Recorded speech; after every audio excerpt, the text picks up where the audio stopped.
What is up, everybody, and welcome to the Sunday night live stream with Lost Boys Recovery. My co-host, Dutch Boy from Dustin from Dutch Boy Adventures. Sorry, a little tongue-tied there. And we're gonna have an awesome guest tonight, guys. But before we talk too much here, or I blab on, let's just bring in my co-host right away. Bam! What's going on? About knocked the Not much camera more. over. No. That's funny.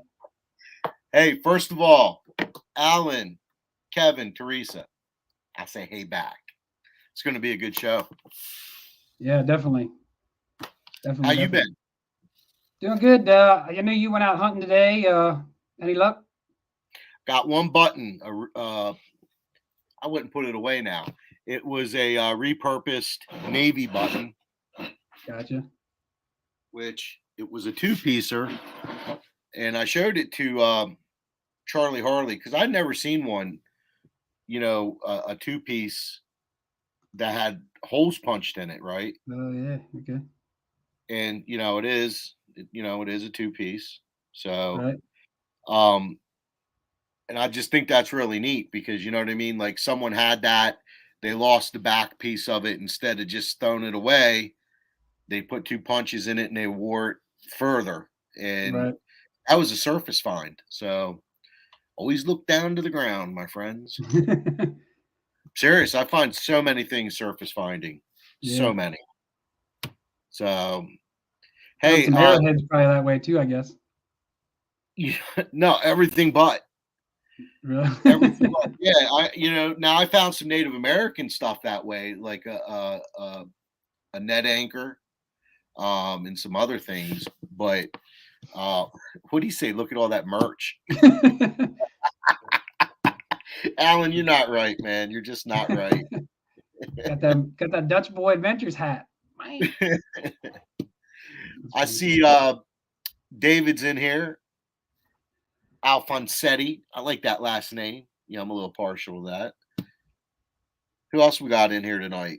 We got Olin. Teresa. Teresa Treasure Hunter was one of the first in here, so welcome to the show, Teresa. Thanks for being here. We Kevin got Ro in Myers. here. Yep. We got Ro from Digging. What is the official title to her YouTube channel? Digging. It is digging. Yeah. Just Digging. Yeah. Maybe since she's a moderator, she'll post that so people could tune in to see her show. Guys, let me tell you, she has like shows. I don't want to say all the time, but she has them like a few a week, and it's just fun because you'll just tune in at some oddball hour, and there she is running a race. So you Right. definitely should check out her channel because it really is just meant to entertain. Yeah, she's definitely cool.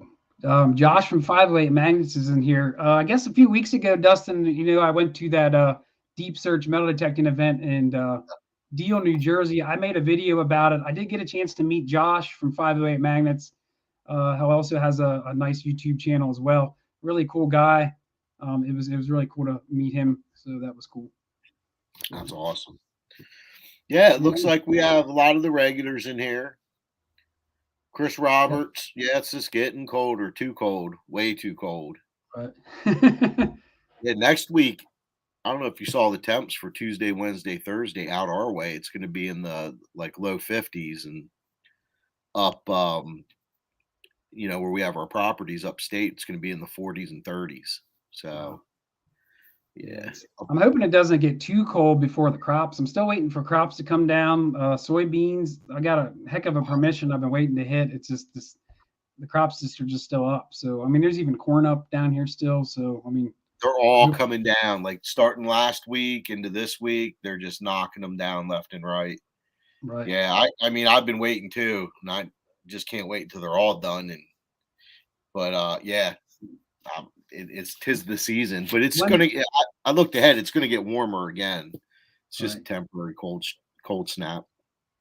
One thing PNW Artifacts just mentioned. See what they said there. Looking forward to dig stock. I know we are for sure. Yeah, yeah. I can't wait to finally meet some of the people that I've talked to on Facebook or in YouTube for the last year or so. Right. So it's kind of exciting. I can't wait. Can't wait just to get up onto some historic areas and have a fighting chance at something. It doesn't. There's no guarantee you're going to get something. But hey, all right, the Cloverdale guys are here. Yeah. What's up, David and Seth? Seth's gonna have me detect his home real soon, right, Seth? I've been watching some of those bottle videos too, Dustin. Like Badger popped up live the other day. His hole was like 25 feet deep. I was like, man, these guys really dig those holes. They look pretty dangerous. Yeah, I don't go down that far anymore. Right. When I first started with Carrie years and years ago, I'd go down maybe 12 or 15 feet. Right. No, that's for them younger guys and for the Cloverdale guys. Right. Thanks, David. I'm glad you enjoyed it. Oh, if I may make an announcement, listen, guys, I am absolutely, I take all blame and responsibility. I am horrible with giveaways, mailing them out. Okay. It isn't the mailing out, it's taking the information. So I should have wrote down my Andy, if I send you my email, will you put it on the screen? Yeah, I already have it. Yep. Okay. Will you put that up? Listen, so I got 5 things sitting here. I got 2 bullets and 3 bells that I need addresses and names for. That It's on the bottom. Yeah, and it's right there on the bottom is my email. Email me direct, and then I'll get them out for you ASAP. I'm sorry, I apologize. If you have not gotten anything yet, then it's not in the mail because everyone else has received their stuff. So if you haven't gotten it yet, just hit me up and I'll get it right out to you. And it is my apologies on that, guys. I'm a little bad at that. Right. That's all good. Leave it at that. We'll get it out. All right. Yeah. So Olin, you said you sent it 3 times to me or to Andy? it must have been you. But make sure, Olin, that you send it to the email address down below and we'll get you. We'll get you, buddy.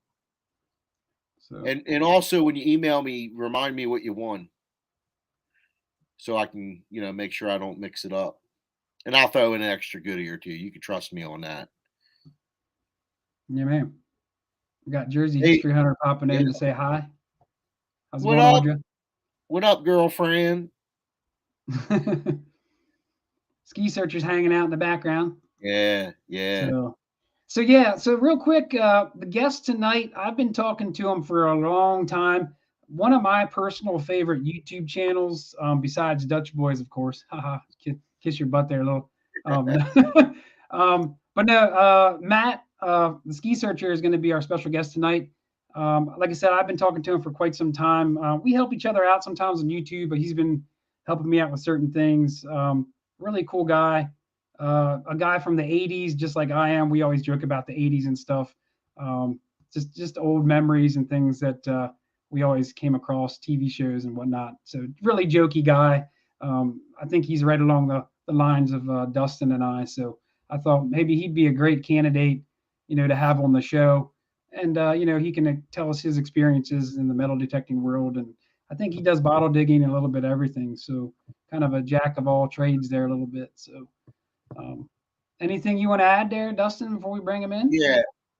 Olin, I have on my phone in front of me, I have my email open. If you email me, I'll send you a corresponding one back, let you know I got it. So anytime during this cast, then I can verify. You can even say, hey, I sent it to you.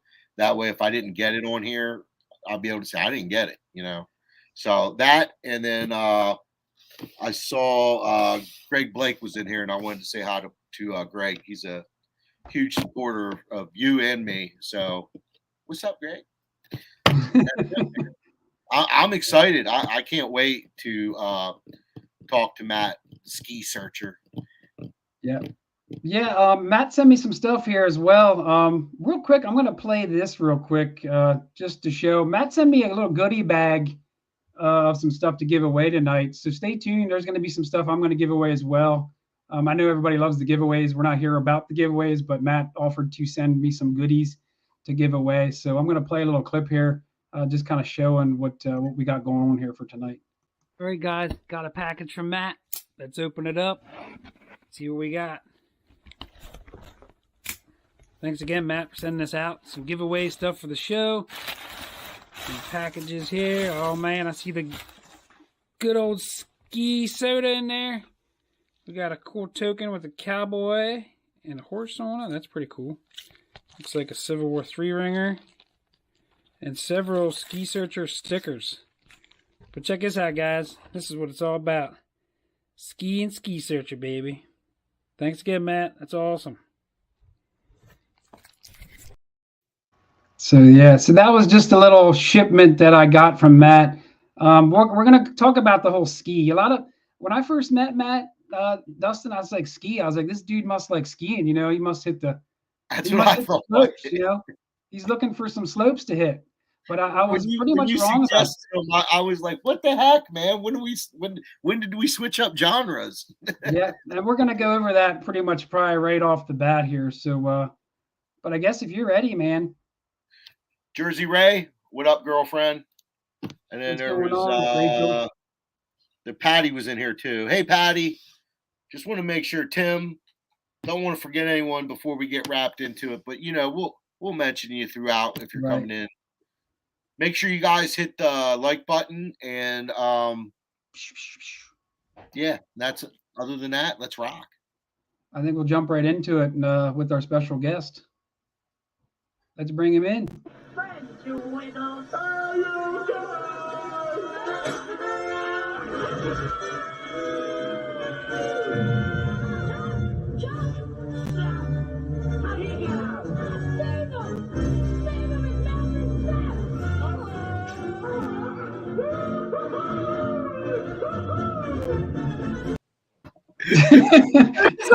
Dude, that was epic. You told me, but that was awesome. Yeah, that's funny. It was funny because like he swings in, and I'm like, you know, swing in with our guests. So good old John Matuzak, man. Right. So Matt, welcome to the show. Thanks for coming on aboard with us tonight and sharing some of your stories with us. We appreciate it for sure. I've always loved your YouTube stuff. Really great with bringing the whole history part of it in with the metal detecting. You describe things really well. Just bringing the history in with the music. You can really link all the stuff that you do, and it just goes so well together. Dustin, I know you can talk a little bit, but I know you said you watched a few videos. Anything you could say about his channel that you really liked? I got to tell you, if you guys, if someone could post the link to his channel, I feel like I gypped myself. Now, you guys have seen me over this last year. I've talked to a lot of people. I've never really get all goo goo gaga over anyone's channel.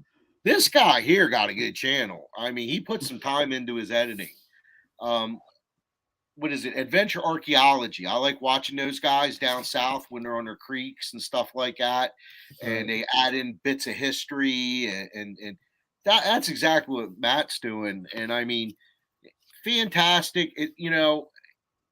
Fantastic's all I can say. And your finds, I mean, you're in an area and you're finding areas that have some really old stuff. I'm not going to give anything away as far as, because I want to ask questions later, but this guy's pulling stuff from, that Native American that's going way back.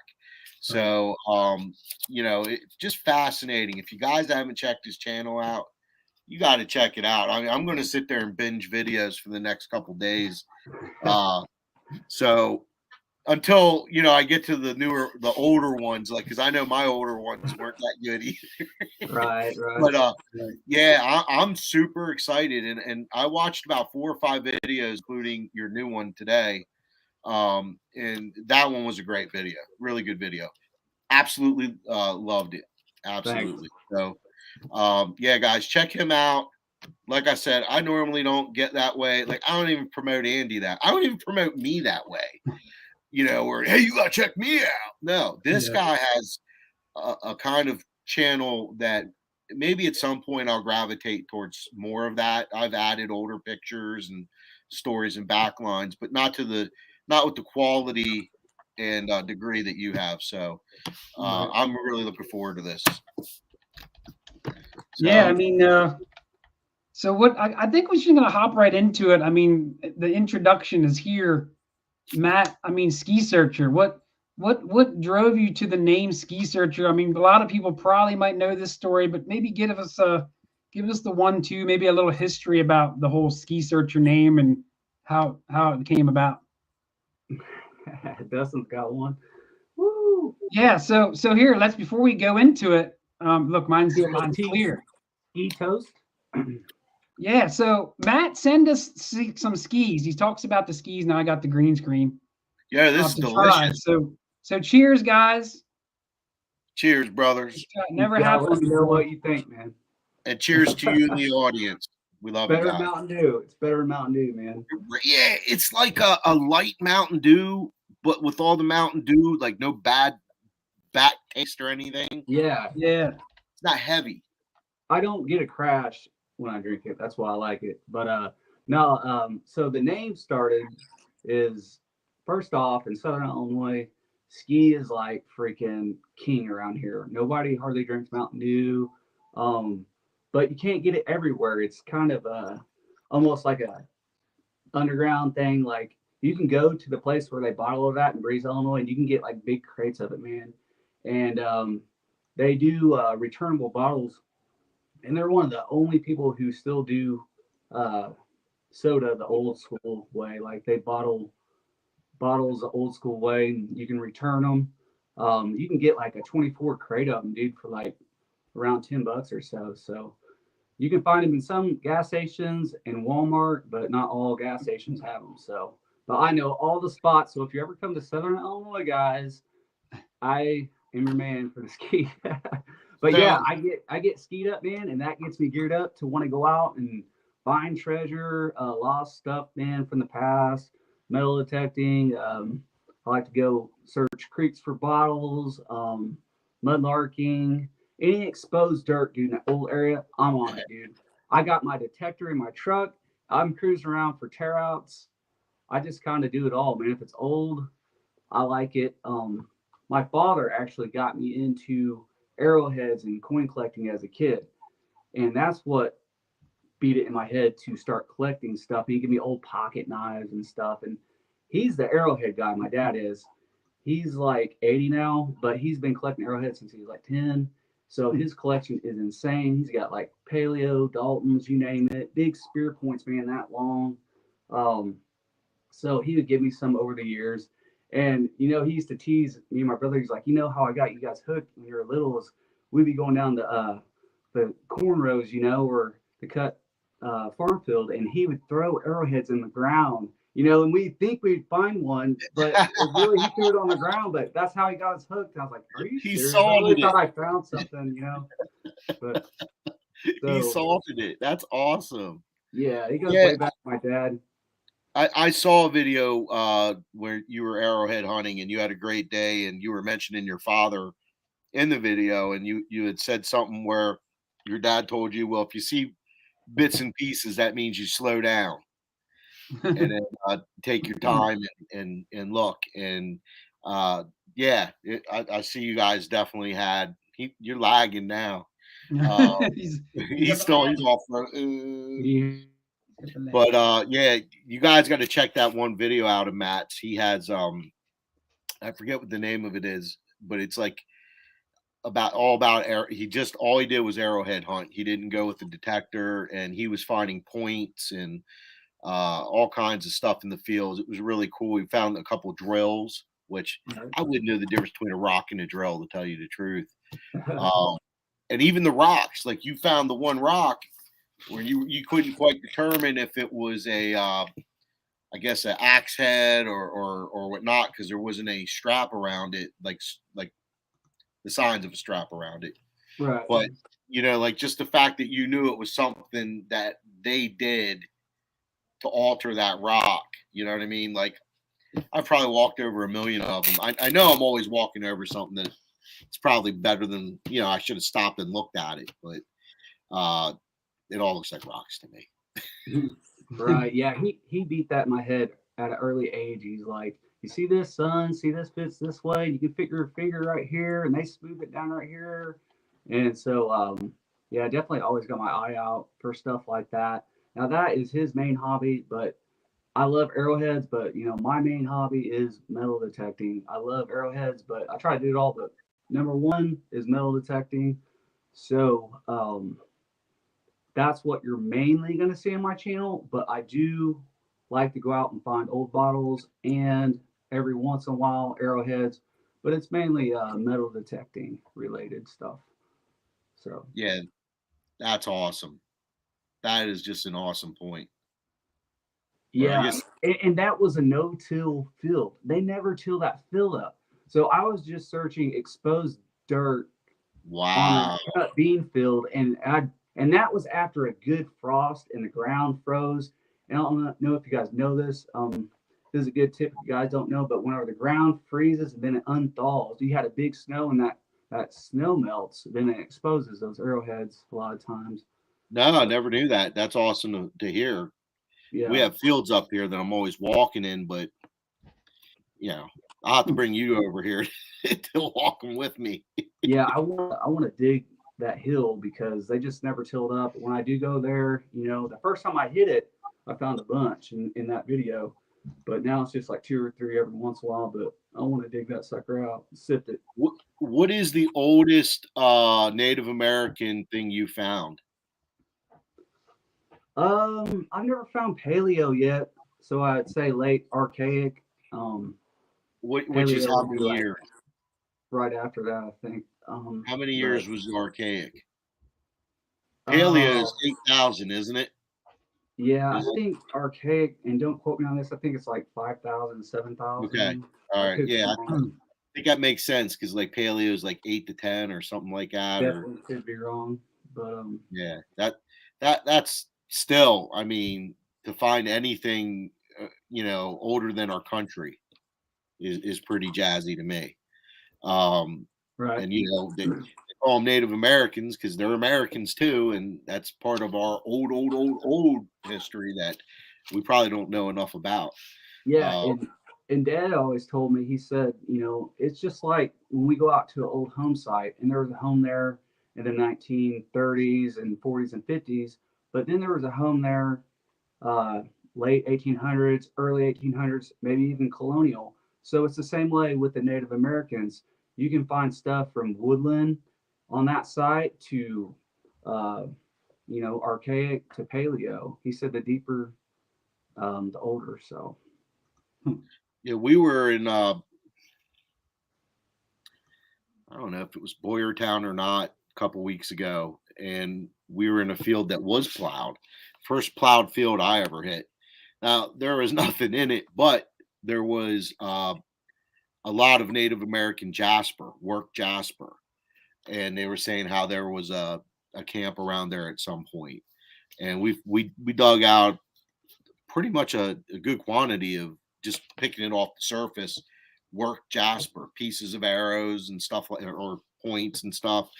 And then I guess Aquachigger, he found like a concentration of it where they must have just been working and flaking stuff off and making tools there because it was just littered with it. And then when Charlie Harley came over, he brought about a great point, and he goes, just so you guys know, the Native Americans brought this stuff in here.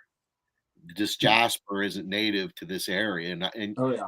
you learn so much. You got one guy leading you to it, and one guy telling you where it came from, and so yeah, I get really fascinated with the Native American aspect of hunting. So those videos were killer. I'll tell you that. I like your juice. Yeah, that's good stuff. I'm glad you like it. Easy. I don't get a crash off ski. Like if I drink like Mountain Dew and like Mellow Yellow and stuff, it gives me a crash, sugar crash. But ski don't seem to do that. It's made with real orange and lemon, so I taste the orange. In it. good stuff. Do you wheeze in the juice? I'm wheezing. Place on the map. What are you doing? This is funny. No, you can't do this. You can't do this yet. No, please. Look, Kashmir, Rajneesh, why don't you just chill? No buts, too. Link and I are cruising the mountain, bro. We figure we's a little Jew. juice. No, we sing the juice. You must have worked on this all weekend. Wheezing the juice. No, I just thought that was funny because so Matt always talks about Pauly Shore and the funny stuff he says, and he was saying about wheezing the juice on Sunday, so I had to throw that clip in there. It's kind of funny, but Yeah. That Detective movie is Smile epic. said, If you were Detective alive in the Smile- 90s, man, that movie. what did they say? I wish the farmers would start plowing the fields again in PA. Amen. Amen. Sorry, I didn't mean to cut you off. oh, you're good, no problem. I was over the wheezing. Wheezing the I really juice. Pauly Shore. He should have gotten an Academy Award. But I love the Goonies intro, too. The Goonies was awesome, too. Yeah, that was, man. Hey, all you other live streamers out there, you didn't start with the Goonies. So, watching videos, I see that it looks like you're using an AT Max. Is that what Yeah. you're using? I Have you been- also Go ahead. have an Equinox 800, but I usually don't bring it out. But because I know the Max so well, like the back of my hand, so but I do have a Nox 800. I bust it out every once in a while. I'll try to do a sight with the Max and then bring the Nox and see what it can do and vice Right. versa. But I love my AT Max, man. If there's something there, I can usually find it. But I'm not as seasoned with the old Nox yet, but it's starting to grow on me. But Well, I like what you said. You know your AT Max like the back of your hand, and that's kind of something we've been telling people for a while that it isn't really the detector; it's how good you get to master it. I thought I knew the AT Pro and AT Gold pretty well when I moved on to the Nox, and now I've had the Nox for 3-4 years now, or whatever, however long they've been out, and I still don't probably know 30-40% of what half the extra button features are and what they do. So it's like you said, it doesn't matter if you go out with a bounty hunter, you're going to find something. If you keep using the same one, you'll start knowing what you're hitting. But so have you been a Garrett man prior to that? Did you start with like a pro, or what did you start I did, man. Actually, my very first detector was a Radio Shack detector. Those ones back in the day with the little orange ones. I had one of those as a kid, and then I bought some junky. It may have been a bounty hunter. I don't even know what that thing was. But I bought it off a rummage sale. But I started finding all sorts of stuff in the backyard with that sucker. It didn't have no numbers or nothing on it.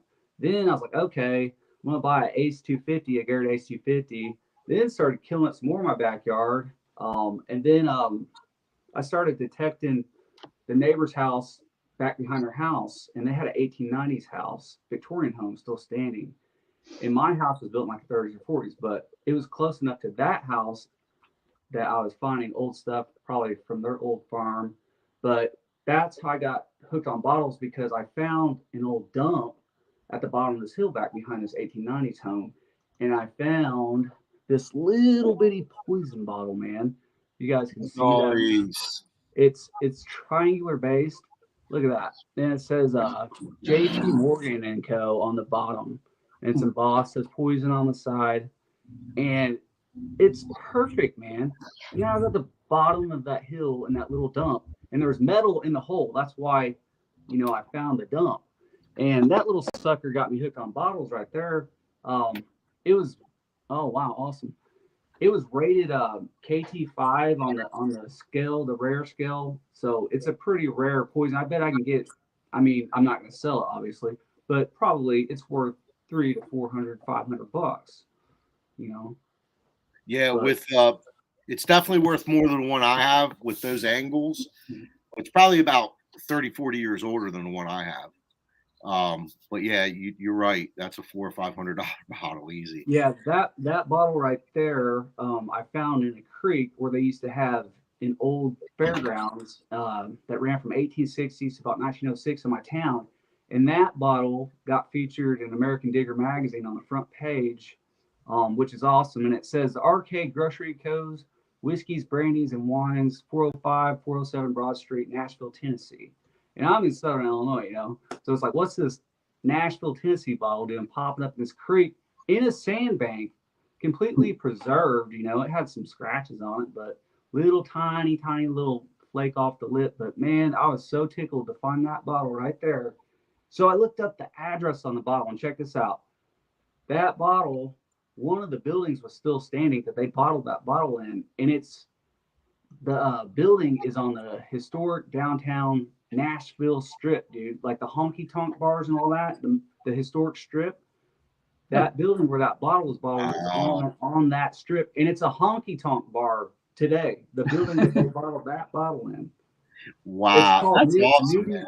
Nudie's Honky Tonk Bars, where that bottle, the address on that bottle came from, like where it was bottled. So how cool is that, man? That is awesome. That is. Crazy. Yeah. Let me, Paul, shut the door. But yeah, that's probably one of my best, man, bottles, and I think that bottle's like 1870s. Yeah, it's From nice. the lip on it and the, you know, everything. But it's I'll trade you an I can't an find one MP3. online. I'll trade you Yeah. an MP3. Heck yeah. But I tried to search that bottle online. I cannot find a bottle like that online. Nowhere. So usually, I mean, that means, you know, it's pretty rare. But Yeah. So let me jump in here quick. I don't need to cut you off here, but well, I want to take it back. I want to take it back to when you started detecting. Like, I want to know what got you into detecting. Like, we kind of jumped right through all that. Like, what sparked your interest to get a detector in the first place?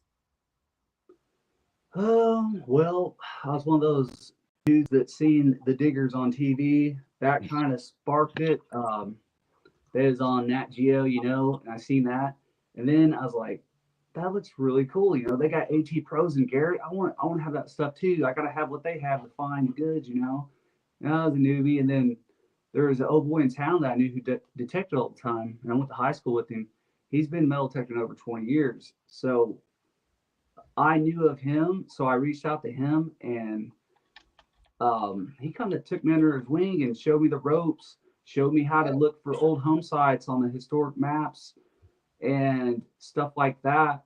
And so that's how I kind of wanted Garrett, because the diggers had Garrett, and then started watching YouTubers, you know, Nugget Noggins, old classic freaking schoolhouse videos are epic, dude. Him sifting out like freaking the bottom of a schoolhouse floor, dude, completely got me hooked.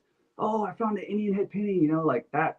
Seeing him get so excited, and like I was like, wow, like, and he was, you know, back then he had Ace 252, and then he had AT Pro sometimes, and finding a Buffalo nickel, stuff like that. That's what really his old videos, Nuggets old freaking videos, man, like really were a time in their own. Like that's and then I watched you know, a lot of Aqua Chigger, obviously, and Jason Quarter and the Hoover Boys. I'm a huge Hoover Boys fan. So Was there a certain I find? think that's the progression of how everyone, you know, starts out to some degree watching those guys. Right. Matt, was there a certain find that really sparked your interest to really like say, hey, this was something that was really old? Like what, like you're really something that really sparked you to really get into it, like really heavy, like an old coin, anything that really you were like, wow, this is something that's really old type thing? yeah, when I started digging up my backyard when I first got into it, like I'd say 7 years ago, 8 years ago, I found an old token, and someone told me it was a cigar token. It said good for 5 cents in trade, and it was round. It had a circular, you know, hole plugged through it. Then it had like 4 numbers on the back with a little bow tie. And I was told that was a cigar token, but could be wrong. But it was pretty neat. And I found like a very old 1800s lock in my backyard. But that picture right there with the Trine and the Morgan dollar, now that is what sparked me to start recording every time I go out. Right. Because I got on this permission to this ghost town, and I didn't only get permission to one old home site. This permission was the ultimate. It had like 12 freaking home sites on it, and one of them sites was a schoolhouse. And it was like the first night I ever dug the site, and they just cut the bean fields. I think there's actual tractors out there still cutting, you know, while I was out there. And I found that charm at first. I didn't even know exactly what it was at first. I had an idea, but I didn't know the name of it. I knew it was one of them old coins with a star on it, but I did not know the name of it at the time. But I dug that, and I dug a plated ring, and then it was right at dark. It was the last hole. I dug that freaking 1882 Morgan dollar, and I didn't know what it was. I knew it was a huge silver, but it was dark. I didn't want to scratch or anything, so I didn't wash off the water till I got home underneath the sink. And then I seen that. I was like, oh my gosh. I texted my friend. And in my very, very first video, I have video of the Morgan when I found it. But so that's the smallest US silver coin, you know, ever minted. And then that's the largest, the Morgan's the largest silver coin, or one of them. I think it's the largest. So the biggest and the smallest in the same hunt. It's like, Yeah. I talked to the book after that. I was like, I have to document this stuff. You know, I have to video this stuff so other people can see this. People need to see this stuff. You know, people in my county especially need to see this old stuff dug out of these old sites. Like, do people even around here even know about stuff like this, you know? So Right. I wanted to document it, you know, for that, for the historic significance. And then so my son, when he gets older, can see that, because I would like to see adventures of my dad on all his arrowhead hunts and stuff, you know, because I didn't always get to go with him. He was a railroader. He always worked a lot. So a lot of times he would go out on his own time. I go out with him sometimes, but. Was your dad an engineer? Huh? Was your dad an engineer? He was a conductor and an engineer. He switched back and forth. My dad was an engineer. On the Illinois Central Railroad. It's now Wow. Canadian National, but yeah, Illinois Central. Wow. Yeah. Nice. Which is crazy, because now all these sites that I go to, a lot of them, and especially Civil War sites in Illinois, there were no battles here in Illinois. So soldiers got on and off the Illinois Central Railroad, and there's many stops that go through my county and surrounding counties where the Illinois Central Railroad goes all the way to Cairo up to Springfield, where they train troops. So a lot of those sites are good sites to try to get, and to go where the old depot was, the old Illinois Central depots. Now I'm giving out secrets, but railroad depots are good to find war relics, man, because they were using them trains. It was the new hot thing in town. The train come along, the horses and buggies were out, man. That's why. All right, now that brings me to ghost towns, one of my favorite things to do. The railroads, man, completely killed these old towns around here. There's a very old trail that goes through my county, and I'm very fortunate and blessed to have that, because this old trail, the Goshen Trail, it's actually the original Oregon Trail. He froze. Come back to us. He's frozen. And I was captivated. He's a good storyteller. He's out. Oh, Did I freeze? Yeah. He's back. Okay. Anyways, the trail, the old Goshen Trail, would have started in Shawneetown, Illinois, and it goes through my county, and it goes to St. Louis. St. Louis is the gateway to the west, and then from there they would have went to the Oregon Trail in Independence, Missouri. It's a straight shot across Missouri, so all the pioneers going on the Oregon Trail had to come through my county, man. So what am I doing as a metal detectorist? I'm finding out where all these old towns popped up from that old pioneer trail, because they all didn't go out west and settle that far west. A lot of them settled right here in my county and the surrounding counties. So I'm finding ghost towns and old home sites off this old trail, and being highly productive doing so. That's how I find a lot of my stuff. Now I'm giving away all my secrets. But is there a lot of, I mean, is that something you've done a lot of, ghost town hunting? Yeah, that's my bread and butter. I stay in them because usually the oldest stuff is in them. One in particular ghost town, I have permission to like 80% of it. Like most of it's farm field, but yeah, I'm spoiled. Nothing wrong with that, man. Nothing wrong with that. I recently, it's all right. It's Illinois. There were no Civil War battles here, so like I said, you gotta be lucky and find out where a camp was, which there wasn't very many of them. There were training camps here. And here coming up, I'm waiting on a permission. I got permission to both sides of the field. And I was told a story about this old grocery store. And this guy's like, dude, I know where a Civil War camp is. I was like, oh, really? Okay. He's like, because I was talking about metal detecting. I was in an old Amish grocery store, and he starts talking to me about it and stuff. And I was like, really? And he's like, yeah, I used to work for this guy. His great-great-grandfather owned a store too. And he said the soldiers coming off the train, and they were out of supplies. So they come up to the store. They marched up to the store up on the hill, and they bought out everything that he had. And they camped right here. And he showed me where it was and everything. And he said they camped there for like 3 weeks, and even told me which side of the road the officers camped on, which side of the road the enlisted men camped on. So I'm very excited to detect this, because around here, there's not many people who know where a Civil War camp was, but not only know where one was, but find evidence of camp life there. So I'm looking forward to that. But you go down south and out east, and some areas they're everywhere because there are battles. But around here, it's just slim. So if you find one, it's like hitting the jackpot. And it's just like, finding a largie out here. I mean, you got to hustle for a freaking largie. I happened to find a site in a ghost town that hit 5 matron heads. One was a 1822. And just to find one matron head around here is like, wow. Because we usually, if you find a large scent, it's usually a braided hair, Right. Not a matron. Not many. I don't even think one person in my club's found a matron besides going out of state and finding one. As far as in Illinois, I don't think they have. But Are You dig them all the time. are there a lot of other detectorists out there where you're at? there is. I'm in a metal detecting club in my county called Tri-State Metal Detecting Club. People as far as St. Louis and Missouri come, and Indiana, and join our club. And there's another one a little bit further south, a club, a detecting club. But yeah, there's a little competition. But yeah, I just recently found my very first Civil War bullet. It took me forever to find my first Civil War bullet, and it was a sharp. Yeah, I figured my first one. I figured my first one would be a 58 caliber 3-ringer, but like this was a Sharps, and it was a rare called a rocker bay Sharps. Yep. I guess it's a rare variety, and Texas troops used to have them and fought with them at Shiloh.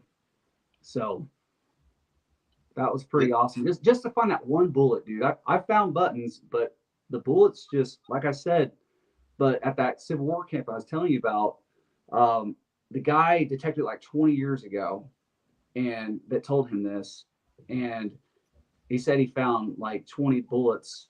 And I know that there's got to be more stuff, and plus the technology of detectors is better now. And so wait for it. I'm gonna record a video regardless if I find anything, probably, because it's just kind of a neat story and stuff. And like, see, this is how I am. Like, all right, say I go and dig the heck out of the site, and I find awesome stuff. I don't want to hoard the history to myself. I want to go to the local historical society, and I want to get a freaking sign there that says there was once a Civil War camp here, and maybe tell a little bit of the story of the grocery store and stuff. And like, that's what it's all about, man. If we ain't doing stuff like that right there, then it's like, what are we even doing it for? But everybody wants to hide, and I'm not saying everybody, but most people just want to hide their site and don't keep it hush hush. And that's cool. Maybe, all right, do that once you dig everything out of there. But for the history, like my local historical society has a little museum. So I've actually displayed finds there, and you can keep them in there forever, or just donate them, or you can just donate them to display for a year or so, and then you get them back. So it's all about the history for me. No, sorry about that. I'd say we're at 45-minute mark. I know you sent us some stuff. You mind us doing a giveaway of some of the stuff you sent me? Oh yeah, let's do it. I think somebody out there, somebody else needs to try one of these ski sodas. They're pretty good. I know you can't see mine because it's invisible. But so yeah, I got a ski soda that Matt sent me, a 4-pack of ski sodas. I'm gonna do a giveaway with a ski soda, an Indian head penny. What year is this, Matt? This looks like it looks like an old one, but it's in a cool little case. It's pretty neat, Matt. It's an older one. I think it's an 1864. I think you are right. And I'm gonna send you a sticker pack as well. Lost Boys Recovery sticker, and Matt threw me some stickers as well. So you'll get the soda, the Indian Hemp Penny, and a sticker pack on this giveaway. So thanks for sending me that stuff, Matt. Pretty cool. I have some other cool stuff that Matt sent me as well, but we'll get into that a little bit later. So hopefully you guys typed in #ski for the first giveaway here. We got 34 people here in the chat. People are popping in and out all night, so it's all crazy like that. But you know how that goes. But let's see how many we got here quick in the giveaway. So if anybody didn't type it in quick. #ski. Who else we got in here? Dustin, anybody you didn't say hi to yet? I'm seeing in the chat. We'll wait a little bit here quick. Yeah, I see Nancy's here. Hey, Nancy. Yeah. Greg Blake's in here. I already said hi to Greg. Phil's here. PNW Artifact Recoverist. I don't know if we mentioned them. Shannon. Shannon Bortner, yeah. Thanks for coming, Shannon. Shenandoah Valley Historic Recovery. The weather is nice. Blistering Barnacles Magnets is in here. Welcome to the show. What was that? Blistering Barnacles Magnets. Say that 3 times fast. I know.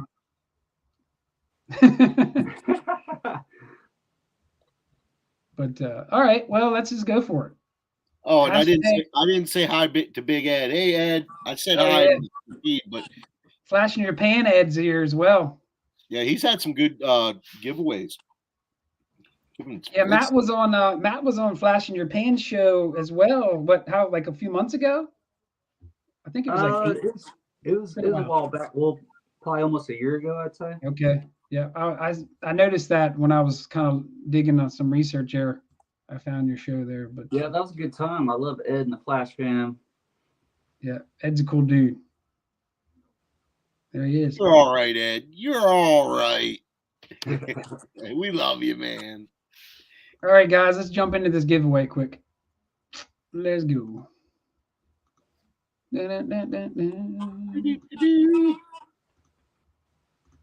All right, going for it.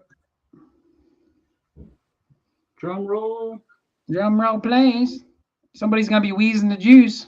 Wheezing the juice. Hey, look at that. Can't believe you played that.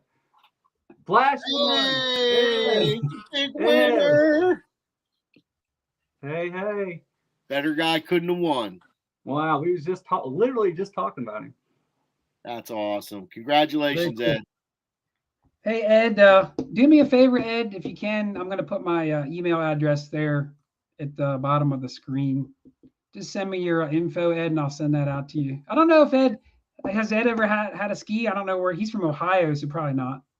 Probably not. Yeah, I wanted to ask you, like, when they were, when they first started that company, did they ever go national, or has it always just been regional? As far as I know, Kentucky has a very big ski following, and then Tennessee, parts of Tennessee, but mainly Southern Illinois is the main area. Okay. But yeah, I'll tell you a little cool story of how that started. The guy who come up with ski and started that company, so he caught a bank robber, and then he got reward money for that bank robbery, catching the bank robber, and he took the freaking money and started his soda company. So how cool is that? That's way cool. Yep. Wow. I like that. Here's one of the old school ski bottles. This is the old ones. I found this one actually. So yeah, Ski Searcher actually does go find ski. And they still bottle ski in these old bottles too. Here's a cherry one. They got cherry ski. And then they bottle it in these. This is a Crown Top bottle. Now the one you guys got in the gas stations, they're a little bit different, but these are the old style bottles, man. They're thick glass. Like some of them are from like the 60s, dude. And they still freaking bottle these up, and you can get ski in these bottles. So how cool? Really? Yeah. That's neat. Ski, get a 6-pack now. Yeah, I'm not a skier. I am not a skier, guys. I drink ski soda. Just to clarify that. And I noticed their packaging actually has a skier on it, and I guess that's hence the name Ski, obviously. Right. Yeah, like water skiing. It looks like. it does. Now, is it like you pour that in your cereal too? I mean, or are you Ah, just a casual drinker? oh man. I try to only drink like 2 or 3 a day, but like some people wake up in the morning, they drink coffee, dude, and I'm like chugging a ski to wake up because I gotta get up like at 3 a.m. to go to work. My shift is from 4 a.m. to 2 p.m. I work tens. But yeah, I'm drinking ski like at 4 in the morning to wake Wow. up. Wow. Enjoy Yeah. it now while you're young. Wow. Yeah. Well, I had kidney stones. I had to cut back on it and cut the coffee and sweet tea out. That's really bad for kidney stones. But they say the soda, the doctors, they weren't hating on the soda. It was the coffee and the sweet tea. They said they would really get you on those stones. So, Hmm. yeah. Interesting. That's interesting. Huh. Oh wow. Vodka and ski. I don't know if I would Yeah. try vodka and ski. Now, I did make some chili one time. I poured a little ski in my pot of chili, and it didn't taste too bad, man. It didn't taste too bad. Made it a little sweeter too, I bet. Yeah. Has anybody in here in the chat tried ski? If you did, I would be curious to see if many people have. Because you're from Illinois, right? So can you buy it anywhere else, really? I mean, I know we're talking about ski a lot here, but is it something accessible other states or not so much? Just as far as I know, like there's a certain area, like you go out of like my county and you're just not finding it. So Southern Illinois, around my county, Jefferson County, Clinton County is like ski county right there. They don't mess around. You go up in Clinton County, Illinois, it's a little bit closer to St. Louis, and everybody is drinking ski over there. So they'll have like ski machines everywhere, and yeah, they call it Clinton County crack, is what they call it in Clinton County. All right. But you can go we're to drinking Clinton you can County go crap. to doublecola.com and you can order it on there, doublecola.com. Man, I try to get them to like promote me, like, and as I ask them, but I guess they do have people who work for them who promote ski, but they have an age bracket for that, and I'm like older than the age bracket. Like I'm like, really, man, just they should be paying me as much as I talk about ski. They need to be paying me something, guys. Come on. Amen. Get some Amen. commission on that. Amen. Man, Well, I'm gonna go ahead, Dustin. now I had watched one of your videos and you got really excited over bottles. And do you not come across a lot of bottle dumps up there, or do you? We do, but mostly I do the creeks. I look for bottles in the creeks. Okay. I'm yet to like do a bottle dig, like where I'm just digging out like a privy. I haven't did that yet. That's something on my bucket list to do. And I know guys that can put me on spots, and I know spots that I could do that. Just time is a thing for that. But man, they kill it. Like the creek diggers, you guys had them on one time, man. They absolutely kill it in those privies and stuff. And I really want to do that. But yeah, if it's really like bottle dumps for me, when I find them, they're just on a piece of land that I got permission to search and stuff, and then I'll find them like that. The ones that are just on the ground. But I don't, as of right now, I don't do any digging for them. Okay. Yeah, we're a little fortunate over here. We get access to different dumps, and they're like huge dumps. But a lot of them up in the Northeast are starting to play out. So it's, everyone's starting to look for new ones here and there. I found one recently, but it's under a main road. So, to tunnel into that, you're just asking for trouble, which sucked because it was a good place. We're finding, cork tops all over the surface. And the problem is there's a bridge that goes right over. They built it on top of the dump. Yeah. So not a bridge, but I mean a road. So that kind of sucked on that one. But no, that and there's just one topic I want to get on before Andy asks any more questions, or even me. So you're in Chicago, and there was a lot of bootlegging going on back in the day. Or I mean, you're in Illinois. Yeah. So Southern, right? You said Southern? Yeah. Okay.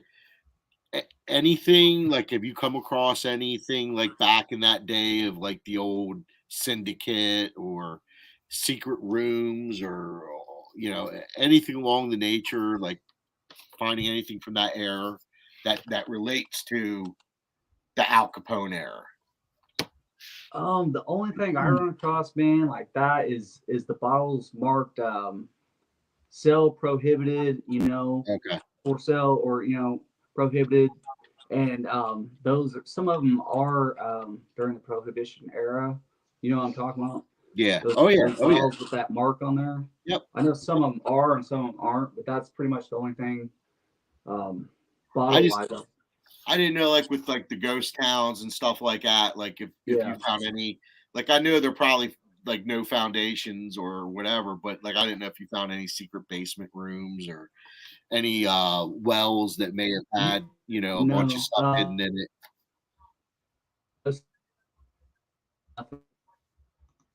Oh, you're lagging again. We're losing him. There he is. He's back. Wax on? He's like, Oh, wax on. I'm back. yeah, I just didn't know if But, you no, found any cache. Yeah, if you found a cache, if like it's just my fiction in the mind going, Right. but like a cache of something or like an old Tommy gun or a clip to Man, one. I wish I found a Tommy gun. Just because I know a lot of those ghosts, a lot of those old towns, like even during Prohibition, that's where they did a lot of their business out of. Oh yeah. Were those old towns. I just didn't know if there's anything cool from that era of Illinois history. No. He's talking about weird rooms and stuff like that, hidden rooms. Now, here recently, I did come across an old site, actually like an underground railroad station house, and we was talking about the Illinois Central Railroad earlier, and that's what I went to this little ghost town for. I was trying to find where them soldiers got on and off the train. I knew where the depot was, and just right down the street there was this little house, and it looked old, and the foundation around it was hidden. I always looked for sandstone. I didn't see none, but the foundation was hidden. I was like, all right, this looks like an old house. I'll still door knock it. I start talking to the lady, and come to find out the house is built in 1860. Okay. And then this lady said she used to be on the board in that little town for like 30 years. She knows all the history and everything. And she's like, yeah, in my house used to be an Underground Railroad station house. I was like, what? So she said all these hidden rooms were in her house. There were rooms in places where there shouldn't be rooms. There was a 4-foot high crawl space underneath the house. Okay. So I did not get to go in there. I didn't want to, ask her to do that because she already gave me permission to detect her, yard. But I did find a freaking Canadian bank token from 18. He just leaves us hanging. He freezes. He's like, yes. I think I'm freezing up again. He's back. All right. Wax on, wax on. All right. I'm back. Okay. He's gone. He's going, hey, Vinny, you see him, boy? Canada in the freaking Underground Railroad, right? And come to find out, like, when you made it to Illinois when you were a slave, didn't mean that you were home free. I learned once I found this out, and this is why I love metal detecting, because I found this token, and then I started learning about the freaking Underground Railroad. And a slave very well could have dropped this, or an abolitionist helping a slave, or a slave or a freed slave that used to be a slave helping slaves at the station house. So when you got to Illinois as a slave, you wasn't technically home free. You had to make it to Canada, and Canada was like free, man. You could vote up there. You could own land during the Civil War. So to find that, man, was evidence enough for me. I was like, man, I'm sold. Like, this has to be, a slave probably had this. And here's the thing. The freaking depot, the railroad depot, is right down the street. Okay. This house is right on the corner. It's the only house on this street during the Civil War, they said. So at night, the slaves would have went down the road all the way to this freaking depot that I went to this ghost town for, and they would hop on that train and they would have went north down the Illinois Central Railroad to Springfield, and then probably from Springfield to Ontario or wherever up north in Canada. So I never knew Canada had such a big play in the freaking Underground Railroad. Oh yeah. And then I looked on routes of where the Underground Railroad went through Illinois, right through this ghost town, dude. And then Yep. I read something about it. That said there was a station house in this ghost town. It didn't specifically say this house, but I think I found the house. So that was just awesome. Awesome Matt, permission. does that token have the X on it? Yeah. Let me pull that up. I know you were cutting out there. I have a picture of that. I have a picture of like pretty much a lot of your stuff here. So might as well utilize it. I thought I had a big largie when it come out. It's huge. So that's Oh, it has like wow. the X on there. Yeah. Kind of a small picture, but but yeah. Then it has a little guy on the other side. Matt, what's that made of? Looks like a copper. Copper. Okay. It looks like, I mean, it looks exactly like the largies do when they come out, like a matron. But Did it clean up good? I just toothpicked it a little bit. I wanted to be easy because it was flaking pretty bad, and I didn't want to, Yeah, knock that off. damage it or anything. So Yeah, that was pretty I'm awesome. a toothpick guy. I don't like I just toothpick the dirt off, and if I can get enough dirt off with the toothpick, I like that dirty look. It just gives it the age and like Doug look, Not me. I gotta clean it all. It's like the ADD. Right. Get the Dremel out and just. I love that Dremel, dude. There's gonna be more Dremel videos coming. That thing's addicting. Matt, you mind if I pull up a few pictures and you can maybe explain some of the kind of neat finds that you found? Just maybe tell us a little bit about some of these favorite pictures that you sent me. This here has like an eagle. I don't know what that was. It almost looked like a fob or something at first. Man, I found that right next to a freaking railroad track crossing. I guess it's just a watch fob. It didn't have any writing or anything on the back. It has cannons at the bottom with 3 cannonballs, and it's an eagle. And I have no clue. I can't find one like it online. I don't know if it's a military badge type fob or if it's just a commemorative patriotic watch fob.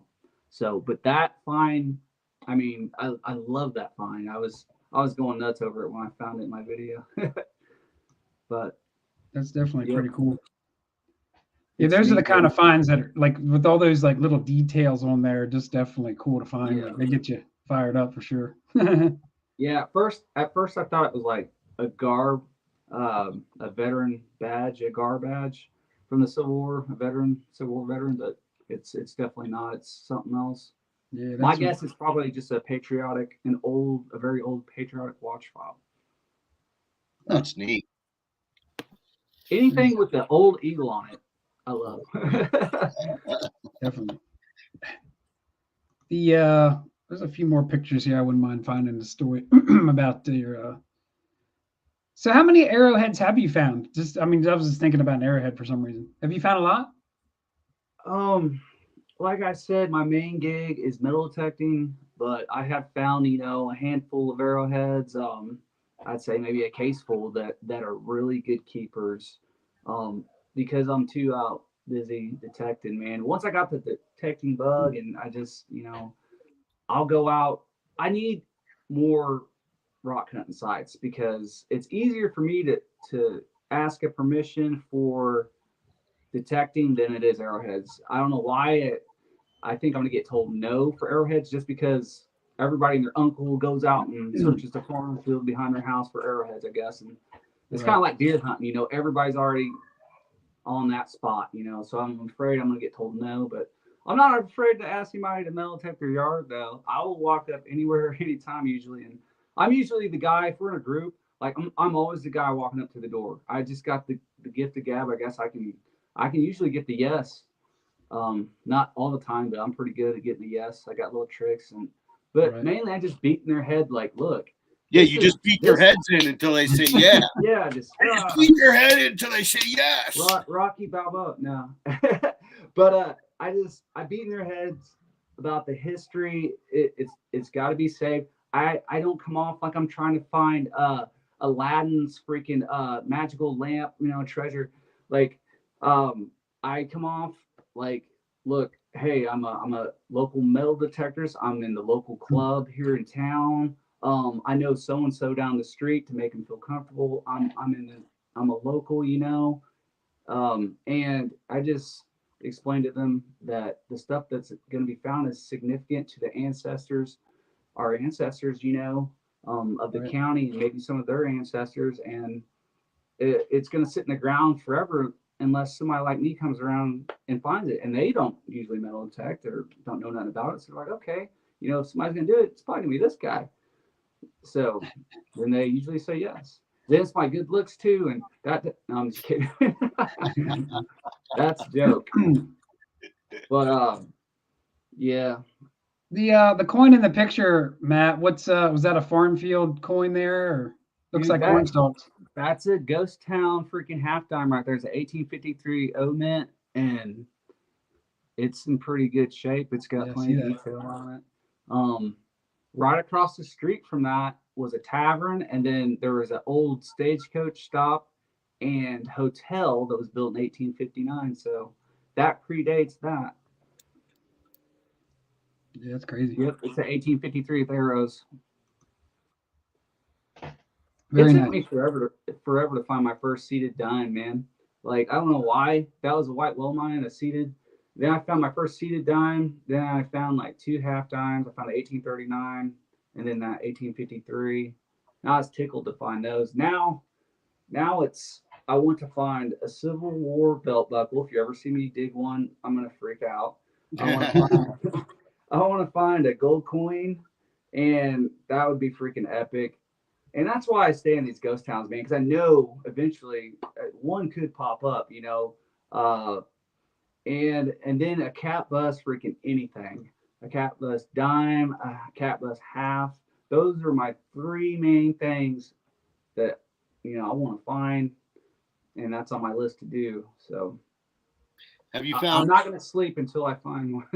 Have you found any jars or anything full of coins or anything yet? Like a cash? No, Yeah. I have not. Neither of us. I found coin spills, but Yeah. not a cash yet. I haven't found a real old coin spill yet. Maybe like the 30s. A bunch of wheats and like a merc or two. But I haven't found anything real old in the coin spill. That's kind of something I'm looking forward to. Yeah, that'd be awesome. Yeah. Yeah. I think that's on every detector's to-do list. Find a little cash, like. Yeah. But if I don't, I don't. Who cares? Oh well. Right. Now, here recently, my buddy got a permission and he invited me, and we started digging the site. First time digging it. Then all of a sudden, the next door neighbor comes over, and he's an old man. He's like, "Yeah, old man used to own that house right there.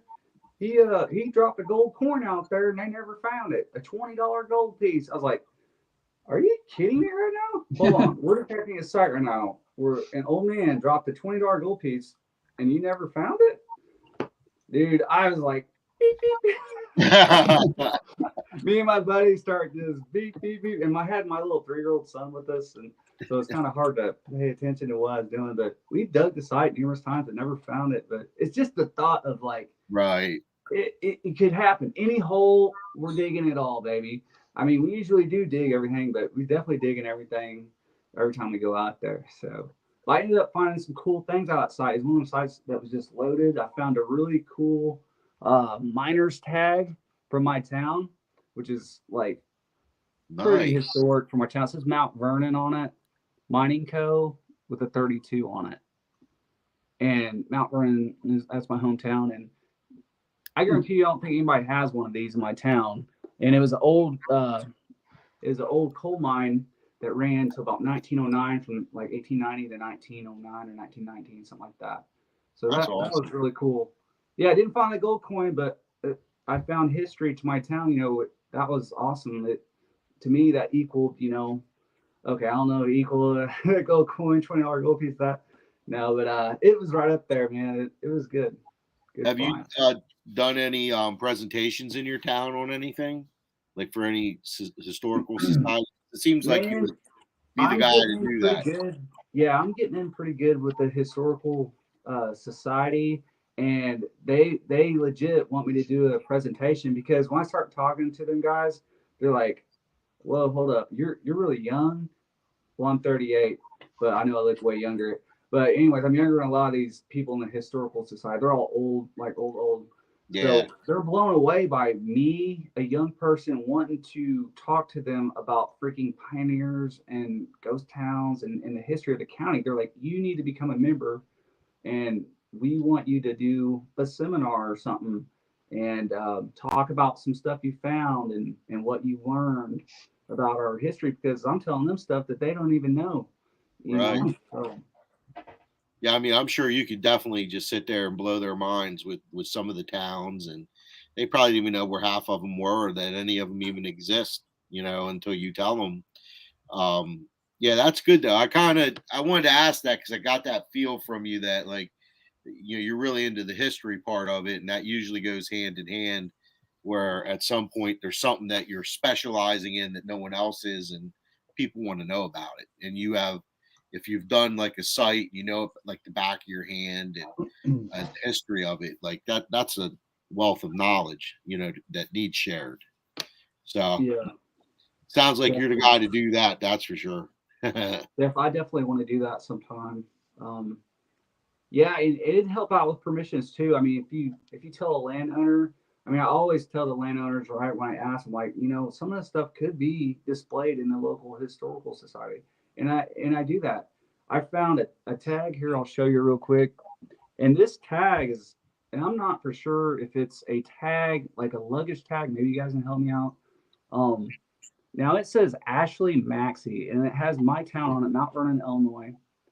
Um, and then it says D2 on it. Now, this could be two things. It could be a, a person's dog tag for their dog, and they had that on there. And this is brass. It's old brass. It's bent, but it's old. So Maxie, Ashley Maxie, the name on here. The Maxies were some of the very first pioneers that came in my county in the 1820s, off of this old Goshen Trail that eventually would have been the Oregon Trail. That's epic. Like that freaking find right there. I found, one of the earliest pioneer families item of theirs from my town. And so that was displayed in the historical society for a while. Did you find her birth date? No, actually, I don't know if that's a him because there was a William Oh, Ashley Maxey, and sometimes on stuff like that, they put their middle name first. right. Um, and then I think he may have had a son named Ashley Maxey, so I'm not sure. But it's Yeah. crazy because where I found that, I ended up finding out that the Maxies did own land right there, and it was next to a very old creek, who was named after that Maxey's family's his wife his wife's family was Harper, and that creek was called Harper Creek. He was married to a Sarah Harper. All these dots started lining up, and then I found out that their cabin possibly could have been right there where I found that, and it was a multi-generational cabin there for their family. So 100% without a doubt, that's from them, and it's crazy because the old road that goes along to this old cabin site, connects to the one of the very first settlers of the county. He had land and bought and purchased land there in 1812. Oh So, wow. and then I read that whenever the Maxies came in off the trail, um, this other pioneer told them to come settle by him in that area. So it just, and I told that to the historical society, kind of blew them away. So gave them a little bit more info. That is neat. That is really neat. I mean, That's why I love. That's why I love what we do, man. We yeah, connect the dots that other yeah, people will never, ever in a million years connect unless you go out there and you dig this stuff up. yep, You know? yep. And then, I mean, and actually doing the research after the fact, and I mean you're doing a genealogy trail on it as well. So I think that's pretty impressive, and I like doing that too when I can. You know, you can't do it all the time, but that tag definitely, that's pretty awesome. That really is. You know, the people don't realize, you know, how far back that is now that people first stepped on. Like the country's still so young, but like that, the first ones that hit it, it's a long time ago, and they did it with like nothing. You know, just a wagon full of crap, probably a couple kids and some cows, and yeah, just crazy. Yeah. Yeah, and to tell you a little bit more about that site, right back behind the main site where the cabin sat, there was a hill, and I scanned across it, a little bit, but not very long. I take my buddy that had been detecting 20 years out there. His name's Justin Stevens, and he's a good guy. That's the guy that I told you he took me under my wing and stuff. And anybody could have found this, but he happened to find it, which that's cool. I'll take people to my sites; they take me to their sites. But he found an 1801 Spanish freaking silver dollar, man, right back off the other hill. I was like, oh. So we got on this little hill. We start finding flat buttons. He dug a freaking sterling silver spoon, something I've never found. It was bent, but he was able to bend it back. Then he found that freaking Spanish 1801 dollar, dude. Silver dollar. I was blown away. But that just tells you a little bit more of the age, man, that you were looking at right there. Yeah. And for my county, dude, 1801, I think my town was established in 1812 or something like that. 1813. Wow. Incredible, man. I'm glad to talk to you and meet you, and just the fact that you're that you're about the history, and there's not a lot out there. There is a lot out there. Let me correct myself. There's a lot of people out there about the history. There's also a lot of people out there that are just about the finds. I like to gravitate to the history part of it. I don't, we all make finds, but it's telling the story that I really like. And what we learn in this is so awesome. Like I'll take my wife out to a field and, show her shards in the field or bricks in the field, and she'll entertain me and go, yeah, oh, that's great. But, it's nice to meet other people that have that love of history. So that's cool, man. Really cool. Thanks, man. Look at that bottle. Is there anything in it? It's invisible. Yeah. Annie's invisible ski ball. I'm invisible. Yeah, I mean, Dustin pretty much, he wouldn't let me talk, man. He's just like this. I was going to say about the history that you bring to the table. I mean, a lot of your videos, you showed the black and white, photos, and like that kind of stuff is something you just don't see on anybody else's channel. I mean, that's kind of what caught me to your channel, is just because you offer that old history, and I think it adds a lot of value to your channel. You know what I mean? I really thought that was really neat. So absolutely. Yeah. I definitely I try to add as much history as I can in my videos, and we all know shorts are a big, huge thing now. I used to love making the longer videos, but they're just not performing like I would like them to. I'm still going to put out long form content, but I'm doing my stuff shorter, but I'm still trying to incorporate, like pictures that relate to a find, or historic facts, tell historic facts of a find, because, I grew up watching like the History Channel and stuff, and they always explain stuff like that.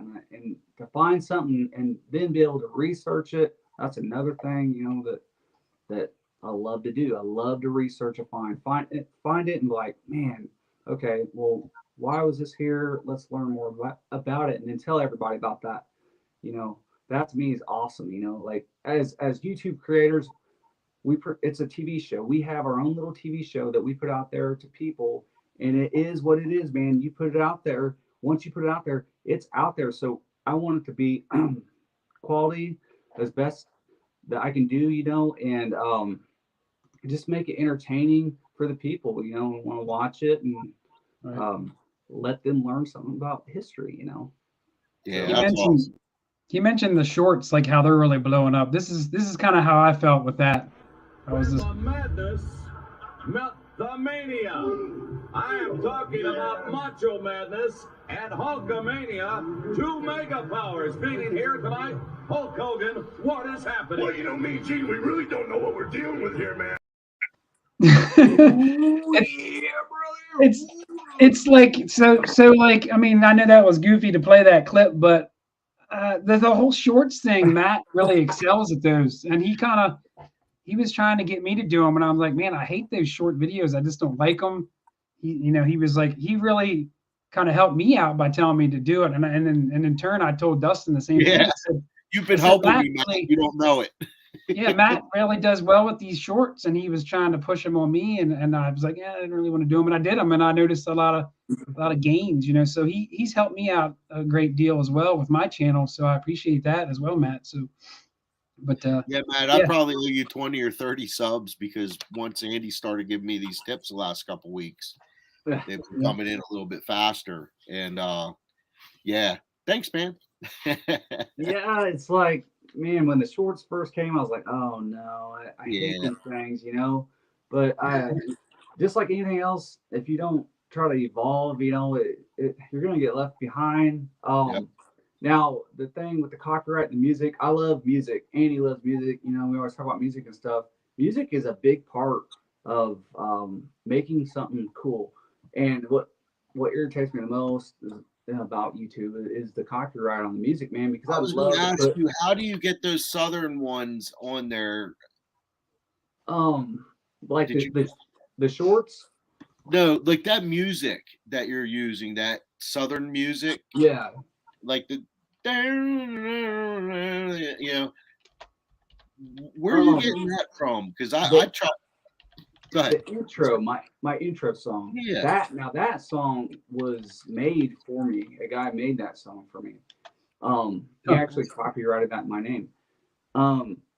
But now all the other stuff is just YouTube studio music that I use, and it's supposed to be copyright free. But I'm not monetized. I don't think I want to monetize.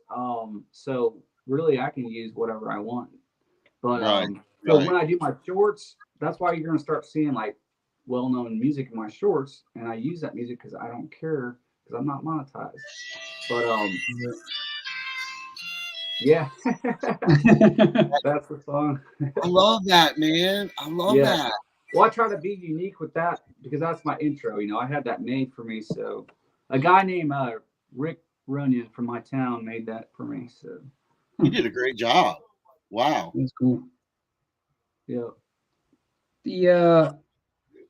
I had a hashtag for another giveaway, but it wasn't working. So giveaway. I keep seeing hashtags coming up. Well, I was trying to do another one of his giveaways, but it didn't like the word wheeze. It's like it didn't accept it.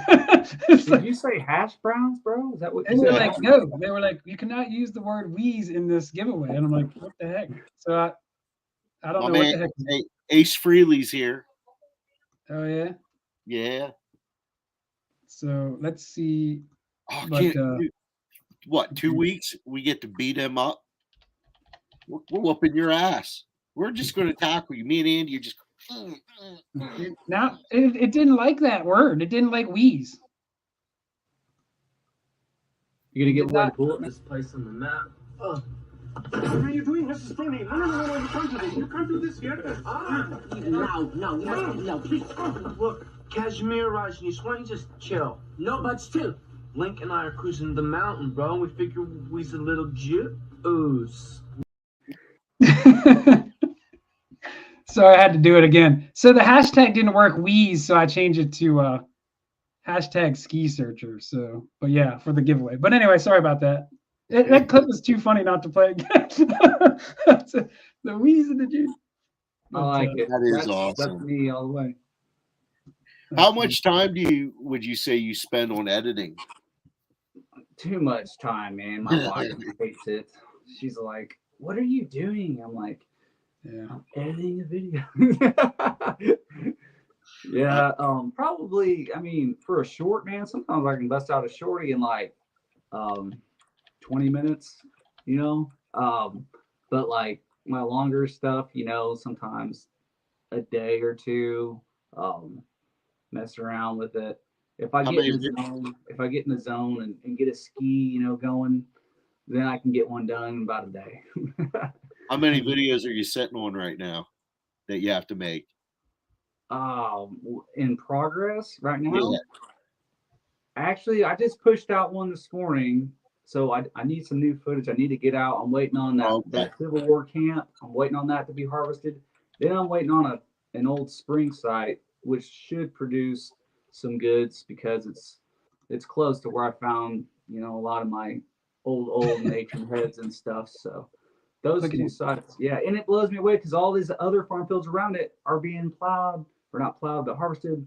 And those two, man, it's just like they're holding out, they're holding themselves. They're waiting. They know you're just like I'm gonna be out there so lava fast. coming down. But another factor though is rain around here, man. It's been so dry in Southern Illinois. We got a little shower the other day, and it did help. You can actually put your shovel in the freaking ground now.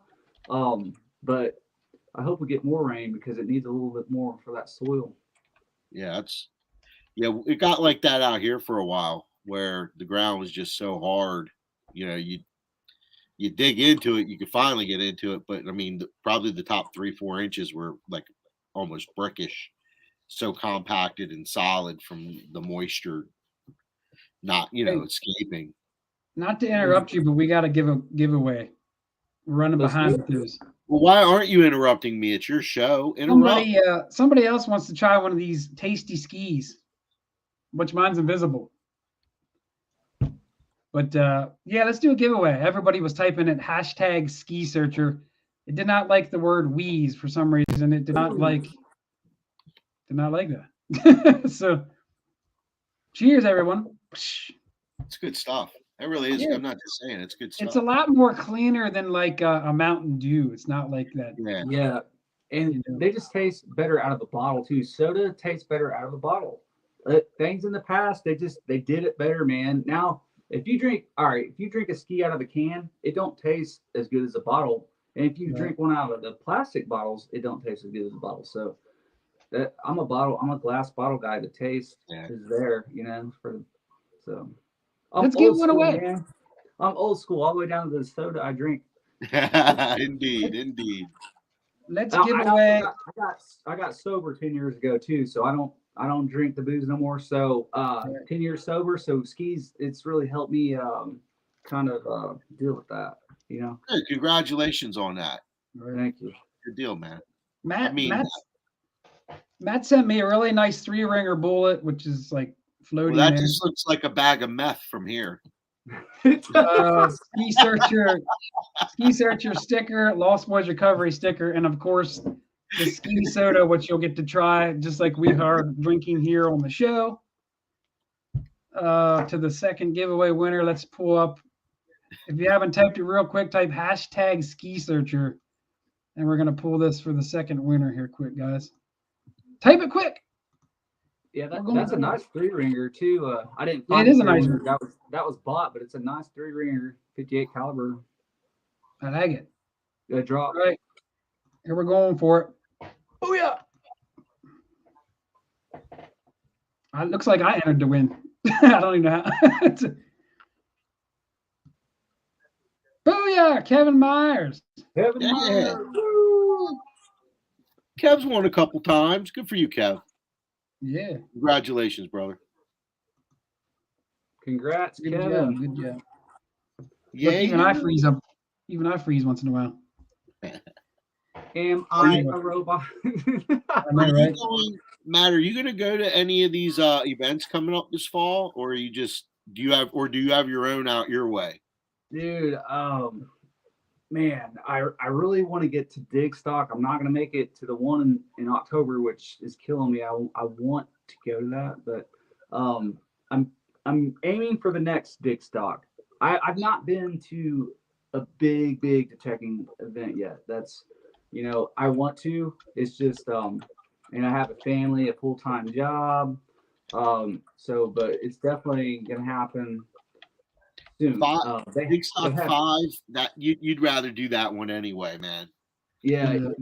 I hear nothing but good things about Dig Stock. I actually bought a Dig Stock shirt that I just got the other day. I support what they're doing tremendously, because I know all my digging friends out east, and even though I don't ever get out that way, man, I am friends with so many diggers out east, and it's like, man, to meet them in person, I just talk to them on YouTube, but to finally just go to a big digging event and to meet all my freaking crazy digging friends that I talk to online all the time, it's going to be epic. It's going to be like I already feel like I know you, Dustin, just because I've watched you and Andy. Me and him talk all the time, but we've never met in person. But I feel like I already know him, Right. So to meet like you guys and other diggers and stuff in person in a big Oh yeah. digging event is going to be freaking awesome for me. So, You do know Andy's only 4'2". oh man, are you really, Andy? Oh, you sure? Are you No, as I'm like short as 6 some of the feet. shorties that you do? Right. Shorty. I I've been, I think, what, Dirt Digging PA is the biggest one. No, you've been to a dig stock, haven't you, Andy? No, and I have not been yet. Oh, okay. So what, DDPA is the biggest one you and I have been to yet, right? Yeah, I mean, I've never been to a really big one yet. Yeah. This So will be it. that's at the most they've had maybe close to 200 people. So it's going to be a new experience even for us because, you're talking, I think, what, 400 people, 400 people for Dig Stock 4. Yeah, I think so. So yeah, it'll be a new experience, but it's going to be nice seeing some of the people that, like you said, we've been chatting with. Ace is going to be there, and I think we're going to have some beers with him. And there's so many other people we know going, like Teresa and Charlie, and who knows who else. Yeah. So yeah, it's going to be a great time. I hope you can make 5. Yeah. So Me too. we'll keep in touch leading up to that anyway. So Mark says I one day thought- I'll go to a dig stop. but they don't. Do they have anything your way? They don't have any events. Man, that's the thing. It's slim pickings around here. I think they have that Cadooha Treasure Fest. I think that is down in Arkansas. I think that's actually might be going on this weekend. I'm not sure. Don't quote me on that. But that one, I think Brandon Sutton throws that event. And that's probably only like maybe 3 hours away. I want to go to that. I heard that's a good one. And let's see. How far are you from Texas? Because I mean, that Garrett one's another good one. Man, it would be closer, I would say, than like going to where the dig stock is now. Where is it? Right. Is it in New York? New York? Somewhere? Yeah, Plattsburgh. Yeah. Yeah, it's like that would be a 17-hour drive. I calculated it. Okay. But yeah. Real quick, tell me about this. I know you mentioned about the courthouse. I know as far as it got wiped out back in the day. Is that the courthouse right there, Matt? Okay, so this is a different courthouse, but this Okay. courthouse was built in 1857. I see that on the And top. this courthouse, it's an appellate courthouse, and it's still standing, man. So those stairs you see behind me were transported back then, like by riverboat, and then they were from the river to the land. They had ox cart all the way to that courthouse. So that was pretty cool. And there's actually a maker's mark on them steps that I show in that video. And Abraham Lincoln, when he was a lawyer, he held his very last court case at this courthouse as a lawyer. And also George B. McClellan, Civil War general, was there with him at that courthouse and helped him try a case. And this court case he did had to do with the Illinois Central Railroad, and so it was a very important court case. That's cool. So to dig That that is site awesome was history. absolute- yeah. So to dig that site, everybody was scared. Everybody I talked to, like, how did you get that permission? I was like, I walked up, I talked to the security guard. The security guard then made a phone call, and they got me the yes. They just said, if anything you find has to do with Abraham Lincoln, you have to give that up. I was like, yeah, No problem. Yeah. for sure. Yeah. If I dig Abe's pocket watch, I'm gonna give it back. But now my buddy said that it had been metal detected. He knows it's been metal detected many times in the past. Now the finds were slim. I was finding stuff, but it was stuff more modern. But then I dug a very old sterling silver ring, kind of bad shape. It got hit by a lawnmower, but it had Masonic symbols on the side. And the symbols I looked up was the symbols of a secretary that was in the masonry. So it would be a Masonic secretary's ring, a secretary in the masonry, which is pretty cool. Sterling silver though, and I showed that to him and stuff, but they didn't want to keep that. They let me keep it. But I'll probably have that all the stuff I found there. Eventually, I probably will display that in the historical society. So Yeah, that's so awesome, man. To just even have your name attached to that for however yeah, long it's on display. That's just love saving history, man. yeah. Lincoln visited our town more than any other town while he was alive. I've read before. When he was a lawyer, he tried that courthouse used to be Supreme Court, and he tried a lot of cases there. And then he would stay with locals in town there. He stayed at the local hotel. I read a story one time of Lincoln visiting our town for a court case, and the driver of his horse and buggy spit some beech nut, and it flew back and it hit him in the face. It hit Abe Lincoln in the face, and he kind of laughed it off. I read this. Yeah, so that was pretty neat to read. How far was his town from your town? Well, when right before he was president, he lived in Springfield, Illinois, and his house is still in Springfield, and Springfield's about 2 hours away. And then I think there's another childhood home of the house that he lived in. There's a log cabin. I think that is in Kentucky, if I'm right. Could be wrong. I think you're right. They got a really nice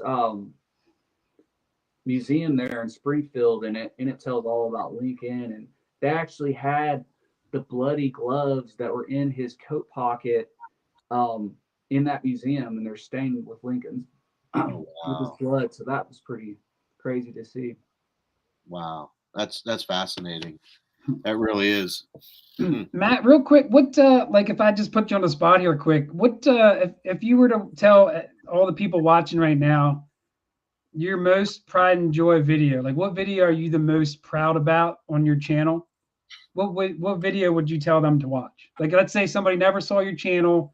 If you're going to watch one video of ski searchers, which one would you tell them to watch? Hopefully they watch more, obviously, but do you have one that you are really proud about? I would say check out a video that I dropped last fall harvest season, and that's Flat Button Land. There's a Flat Button Land, and then there's a back to Flat Button Land. There's a Flat Button Land 3, but Flat Button Land, I had to name it Flat Button Land because I didn't dig a button there that wasn't a flat button. And for Illinois, being an Illinois farm field, there and digging sites around local town stuff, you don't always dig flat buttons here. Okay, I'm just telling you that it's a big deal. It's a big deal to dig a large center, and I found all that there. And then I found a very historic. I found 5 matron heads there. Then I brought some people with me the first time. They dug a 1713 Spanish silver half rail pillars, and then a 1787 half rail. He was hitting one side, I was hitting the other. My little friend Tucker, he's a little young cat that digs with me every once in a while. He's in my club. He found 2 rails, within 3 feet apart. And then I found some matrons. Then I found a very historic thing, the most historic thing I found. I think you got a picture of it, Andy. It's that presidential campaign token. It's an 1852 Winfield Scott campaign token, and he passed them out when he's campaigning for presidency for the Whig Party. Wow. And then you can start researching the Whig Party, and then it just goes on from there, man. And everything I dug at that site was about the Civil War, right for the Civil War to the late 1700s. Every single thing was from that time period. We were digging pewter buttons, flat buttons, the stuff you all dig out east a lot. A lead flat button. I've never dug a lead flat button. And convex buttons, dude, with gold gilt all over them. Beautiful. I dug a 1859 first year fatty Indian out of there and a flying eagle out of there. So nice. How many videos do you have out? not shorties, your regular ones. Well, right now I got 171 videos, I think, but yeah, some of them are shorties, obviously. Okay. But I'd say on regular videos, probably like 140 Okay. or so. I just want to know how many I got to go through. Thanks, Well, thanks Nancy for I putting his site up there for us. Yeah, thank you, Nancy. Yeah, if you haven't subscribed, just do yourself a favor and subscribe. You won't regret it. Yeah, I started to really do the video thing right about the pandemic, man. It was heck, I'm not gonna lie, I was quarantining out in the farm fields. You know, Same here. if I was sick or somebody in my house was sick, I was digging, by myself, quarantining because there ain't nobody out in the middle of the field, out in the woods. I'm doing my thing. It's better for me to quarantine. It was better for me to quarantine out in the field or in the woods detecting than it was hanging around my family. If they're sick or if I'm sick, that I'm just being honest. Quarantining, finding relic. Real quick, Matt, what do you have in store for us? Like up ahead, like any farm permissions, anything you got in the works? Maybe if I'm a viewer, like, is it maybe something I can look forward to that you might have a new permission coming up? Fields, what are you looking forward to? I'm supposed to be doing some collabs with Shane from Ohio River History and FLL Thunder Digging with Rob. Gotcha. And then I got that Civil War camp coming up. Hopefully that really produces. That's going to be epic. And then that spring site that's close to the one that I found all those matron heads in flat button, pretty much flat button land. Got that to look forward to. Some other collabs in the works with other YouTubers that want to collab. So looks like you're getting a few people were subbing you up here, Matt. And Ed said, "Man, I've been a sub of Matt's for a long time." Flashing your cane, Ed. Ed created YouTube. Yeah, he's been around for a long time. Yeah, Ed's awesome, man. I had a blast on his show. He does a Tuesday night hangout live stream. Go check out Eddie Flash Fam. Yeah. Good guy. And I hope he likes that ski that he won too. Yeah, that'll be neat for him to try that out. It's funny. Hopefully he likes Ed, you gotta let me know, Ed, how it is. It's great stuff. Trying to think of what else. I'm out of questions. You did a great job. Yeah. No, I mean, definitely. I was gonna say if you guys haven't checked out Matt's channel, please do so. He's a really great guy. He offers so much to the community with the history, just the way he does things with that. Check out his shorts as well. He does a lot of good videos with those. I was never a big fan of those, but he does really well with those also. Dustin, anything you wanted to ask him yet? And you said no questions. No, I was just going to say, I mean, if there's anything that you want to talk about, Matt, or leave us with any parting words or anything like that, now's your time.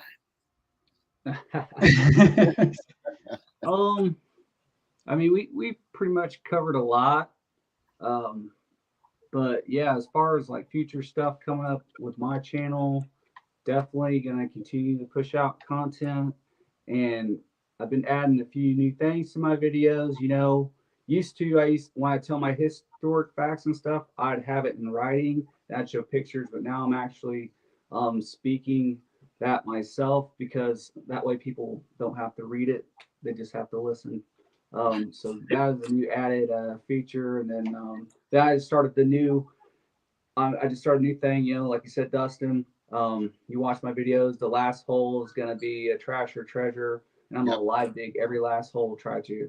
If it's something epic though, I might have to do another hole though. But I understand that. Yeah, that's okay. Definitely gonna try to live dig my last hole every video. So you want to watch to the end to find out what I find. So, Matt, yeah, I'm really looking forward to the Civil War camp, man.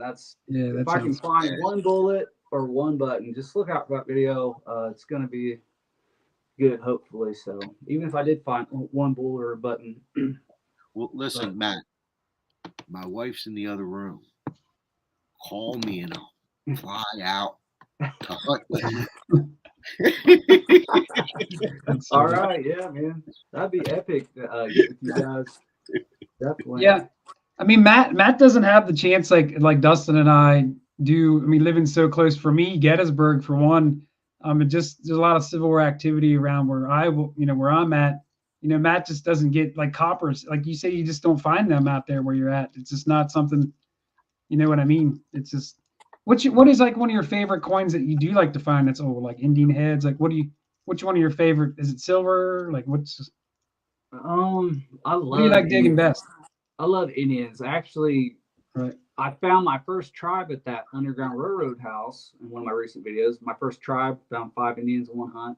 And then I turn around and that video that's labeled Ghost Town, and I found my first Civil War bullet there, and I found another tribe there, 5 in one hunt. So, and the ground was super dry, so that was a really productive site. Found an old railroad button, a 2-piece button, and but I love to find Indian head pennies. I actually found a very beautiful 1864 Indian out of that site. Good shape, and I couldn't tell if it had the L on the ribbon or not. It was hard to see, but yeah, man. And if I could dig a largie, those, that's always epic here. And then I seeded, I found 1 seeded dime and only 2 half dimes, so I'm still trying to find more of those. They just don't pop up too often. Right. And then anything cat bust, but I'm telling you right now, flat button land, that area, dude, it's only a matter of time before I find a cat bust. There could be a gold coin out there. There could be a belt buckle out there too, a Civil War belt buckle anywhere. And you got to try them. Try them something I've yet to find. Yeah, I found 2 trimes. Oh, wow, 2 of them.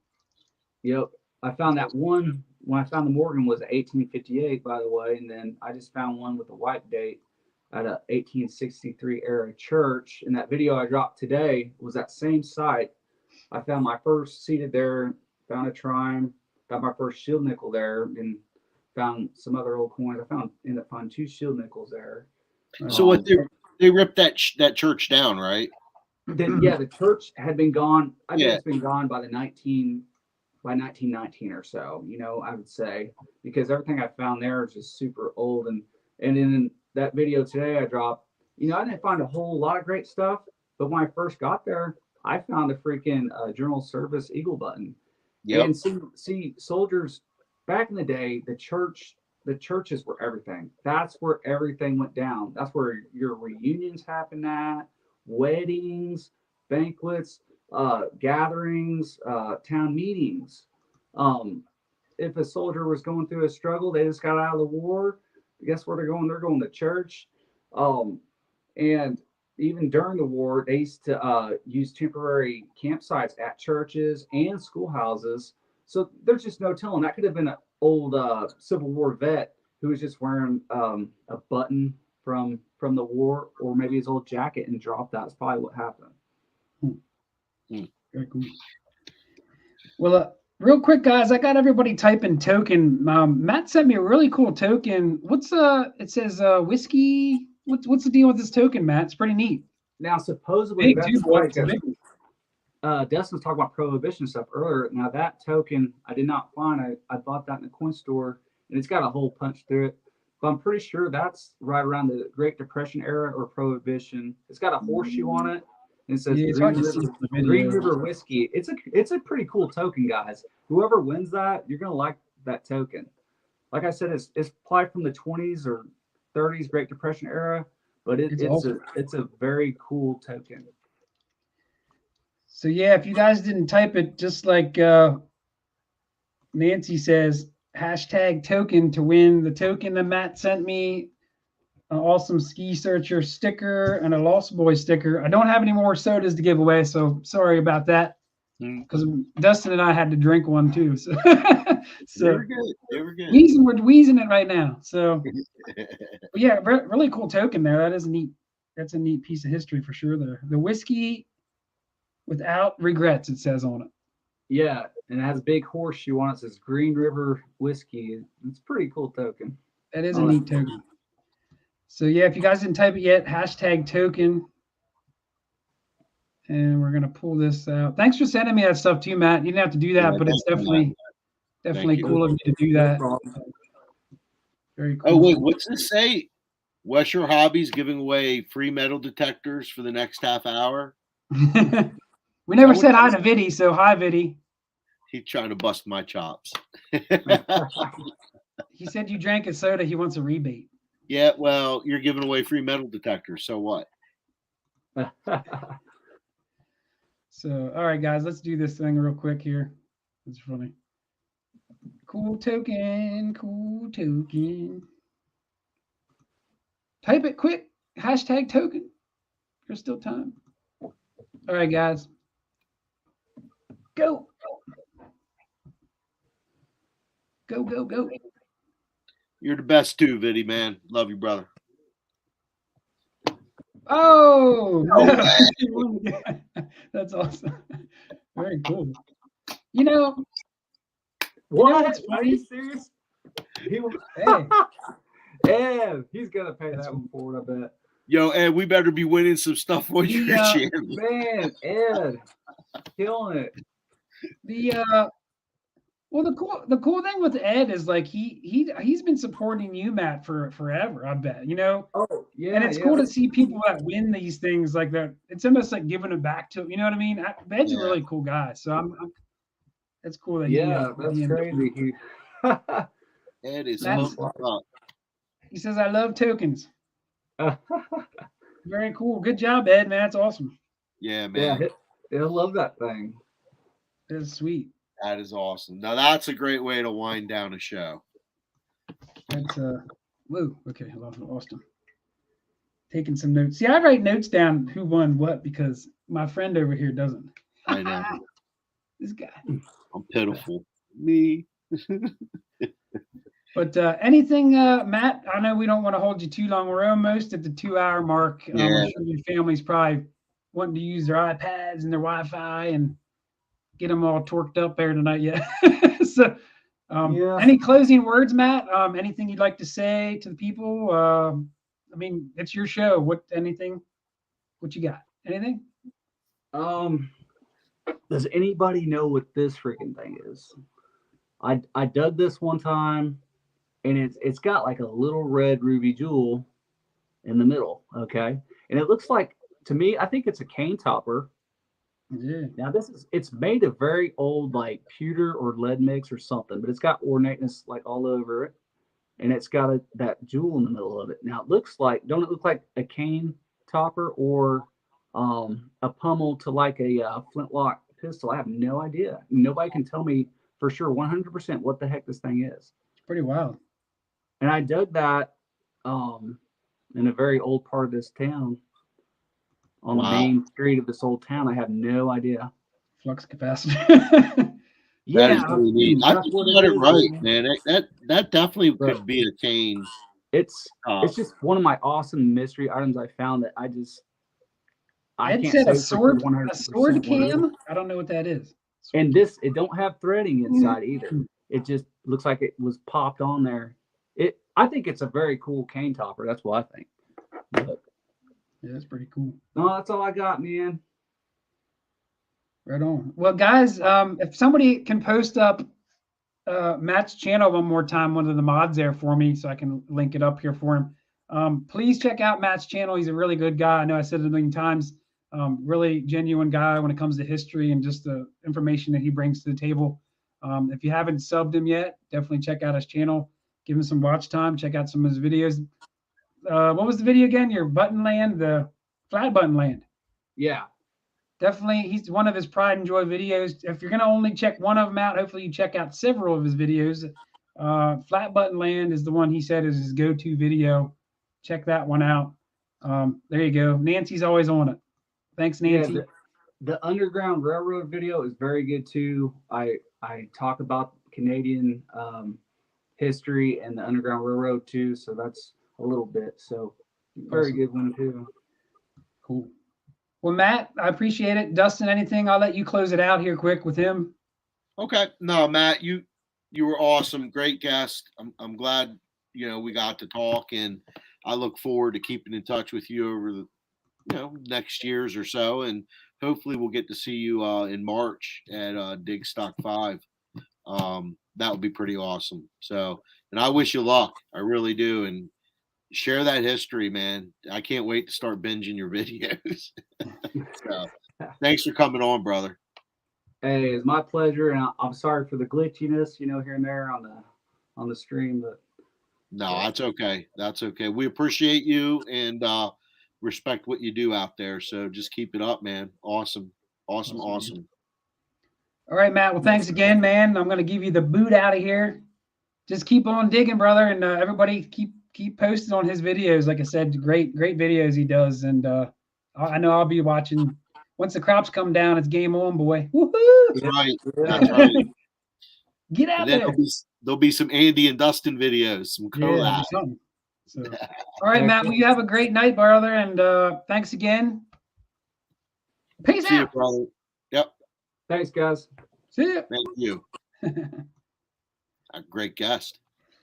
Yeah, Matt's a guy that I feel like he's like, I wouldn't say, I'll just say it. Like, I feel like he's underrated. Like, he's got a really good channel.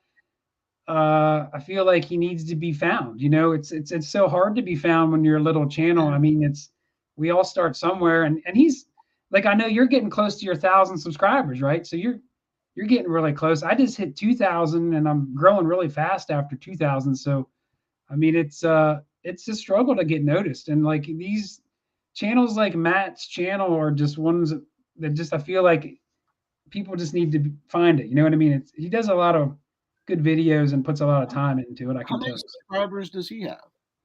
I think he's getting close to 2,000. He's probably a little bit. Okay, I think yeah, he's close. 1.8. So he gained some tonight. Then I think he was like 1.7 something. So, but yeah, yeah, guys. Also, Dustin's channel, Dutch Boy Adventures. If you haven't checked out his channel, get him close to that 1,000 subscribers. I'll put the link up here. Check him out. I know he's my co-host. You guys have probably already checked out my channel. So give him a like, and check him out. Here, I'll put the link up here for you. But yeah, it's you get what you put in, I guess, and get what you put out. And you know what I'm saying. And he's putting in the effort. I mean, really. Yeah. I mean, I look at your videos as top notch. I look at his as top notch. Like where yours might be a little more superior as far as not even superior, what you do different with the slow-mos and kind of like the artistic prose of it. And then, his with the history and adding, the pictures and the music in there. I mean, that's pretty cool. I mean, I really think that like you both have strong suits. I look at it like this, guys like you are the next level. You're the next, not Hoover boys. You're going to be your own people. And that's what's more important than trying to be someone else. And he's definitely on his way for sure. For sure. So yeah, definitely. Like I said, a new guest. I mean, I like to offer new things to the channel, new people, like not the same old people, the same old guests you see on everybody's show. Matt, like I said, was that guy that he needed to be shown. I mean, he deserved to be put out there. A true-hearted guy that I'm glad we had him on the show. So, should we tell him about our future guest? That's up to you. Yeah, Aquachigger. We have Aquachigger is going to be coming on. He's on a trip out west right now, probably December-ish, or maybe the beginning of January. Once he slows down, and I know he'll come through this area and we'll hunt some more. And because he's got a nice little groove now, like he can go hit Billy, then he can go visit Mike, and he come visit me. It's like he can just follow the road the whole way up east and northeast and back. But yeah, we're gonna have him on, and we're looking at a few other guys. One of the guys I'm looking at is the guy from Outdoor Gear Review. So we do have some exciting people and some like Andy said, some different people coming in. Right. It doesn't always have to be straight metal detecting or straight this or straight that. It's whatever keeps you guys informed and entertained. And, as long as we have something to share, we're going to share it. Yeah. And if you guys ever have any recommendations of somebody that you might want to see, hit Dustin or I up, somebody that maybe you feel like I felt about Matt, like somebody that maybe we don't know about, that would be awesome. I mean, if you guys have somebody. And here, this whole time, like that, he's been supporting our channel, and I see him in the feeds. I didn't know who he was. I thought he was some dude that skis. Yeah. And because you told me about him, now I'm like, wow. I mean, this is a guy I want to follow. So if you guys have like a similar person you're following or group you're following on YouTube that you might want to see them get on board with us. And do a live stream. Yeah, let Andy know that we're all for the ideas. I'd like to get stealth diggers on here. Yeah. I already put out feelers to Charlie, so I don't know if he'll get back or not, but I'd love to have those guys on here. So, hey, Las Vegas. Yeah, I was gonna say a few more people here. I guess we're gonna pop out here soon, but a few people we haven't recognized. Dave Hart, new to the channel, so welcome, Dave Hart. He asked where we're from. Dave, we're from I'm from near Gettysburg, and he's from Harrisburg area. We're probably what, 50 miles from Gettysburg, each of us? 35? Yeah, pretty miles. much. Yeah, something like that. Not too far. Yeah, about 45-minute drive for each of us. He's south and I'm east of it. So, but I'm closer to Hershey and he's closer to what, Maryland? Yeah, pretty much. Yeah. So. But no, overall, dude, awesome show tonight. Like I said, keep us posted on any guests and anybody that's watching. Give us recommendations. What do you guys want to see? I mean, this show is about you guys. We don't make it about us. We want you to learn something. I mean, that's why Dustin and I started our channel with a lot of valuable information that, gears. And go back and look at some of our past live streams here on the Lost Boys Recovery channel. If you're new to detecting, there's a lot of nice topics, that I still see people watching those videos. So definitely. You see what Vinny wrote. Camp Hill here. I steal Dustin's Sunday newspaper off his porch. You're horrible, dude. Yeah. Hey, if you're not working tomorrow, Vid, give me a call. If you're not working tomorrow, give me a call, Vinny. But yeah. I guess we'll leave it at that. Guys, like I said, Dustin is getting really close to 1,000 subscribers. If you did not subscribe to his channel, please check it out. Get him to that 1,000 mark. I mean, we know it's a struggle to get there. He's a great dude, good videos. Check him out. Check him out. Thank you, sir. I appreciate that. I don't want to say anything, I'd rather. Yeah, but thank you so much. I appreciate it. Yeah, David, wouldn't they be great getting like Charlie and Dane and all those guys on here? And who's that guy that's real quiet? Nate or something like that? Yeah, that would be awesome. Yeah. You ever watch Stealth Diggers, Andy? Yeah, not all the time. I mean, but I have watched them before, which would be great because, I mean, then I would get a chance to understand what they do. And sometimes they make for the best shows because the questions that I ask, I mean, I really don't know.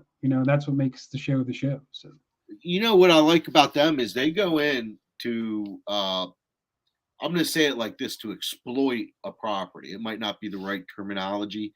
Right. But the thing they do is they go in and they just nail everything. And they're looking at iron, everything. They're pulling it all out.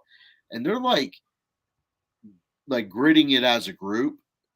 And they're wiping out these square footages and they're finding awesome stuff on the low tones.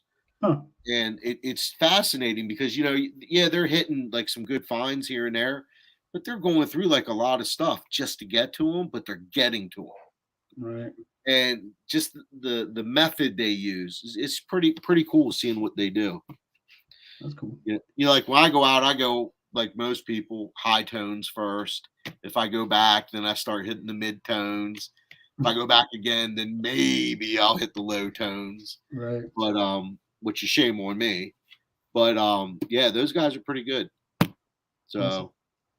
Cool. Well, stay tuned, guys. I know I'm going to get some real hardcore, heavy farm field videos here soon. As soon as those crop comes down, I have a very promising permission and I'm hoping to find a lot of good stuff. So stay tuned to my channel as well. I don't need to talk about myself anymore. And Dustin, we already know I your will. deal. Lost Boys Recovery. Now, you want to see some good videos? Like, I make videos. I make me going out, just showing me and what I'm doing and finding. I'm not really that great on the editing part yet, though I'm trying to strive to be better every day. Andy's videos, let me do that way. And Andy's videos, there's some good editing. There's like really good capturing of moments, like through different slow motions and speeds, and even the drone. When he busts out the drone for certain videos, you'll see those where he's up above looking down, and really interesting stuff. So make sure you guys, if you haven't already, tune into that guy. That's all I gotta say. Thanks, Guy. So, all right, man, we'll quit blabbing here. Thanks again to everyone that tuned in tonight. Congratulations to the winners tonight, especially Ed Flash in Japan. Awesome guy. Man, he did good tonight on the giveaways. I'll send that stuff out. Make sure you guys email me if you're still watching that everybody won. And I guess next time, we are doing the live streams once a month, so we're not doing them all the time. I know we mentioned this. We are going to continue to do them, and towards the fall, we'll probably do more of them, I'm sure, when things get slowed down. But we want to go out and dig just like everybody else. So, but some more topics. You forgot something. We'll be doing live streams, Andy and I, from Dig Stock 4. Yeah. So, yeah. Am I right about that? Yeah, I mean, we'd like to, if we have reception, to do so. Yeah. As long as we technically can do it, we will do it. So, yeah. So if we can go live together, maybe when we're out in the field, like give you guys the 1-2 skinny on, like, what is it like to be there? I mean, several times we'll try to chime in to kind of give you guys that feel. You know what I mean? I think that'd be a cool idea.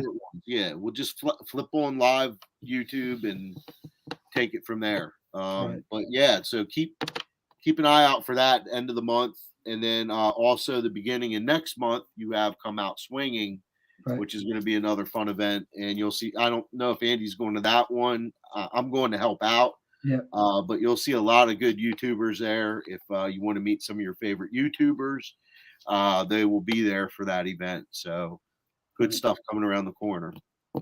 Awesome. That's all I got, buddy. Yeah, that's all I got. I mean, basically, Dig Stock's coming up. We'll tell you guys how it was when we get back. In the next show, we'll maybe go into that a little bit. How well we did, what we liked, what we didn't like. We'll touch a little bit about that and let you guys know what we thought about it. We're straight shooters. We tell it as it is. And that'll be a little insightful for some of you guys thinking about doing maybe the one in the spring. So, but that's all I got, man. Good show. Yeah.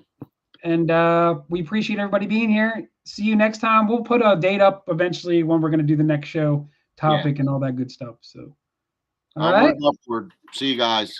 See you guys. Have a good night. See ya. Peace. Peace. Yeah.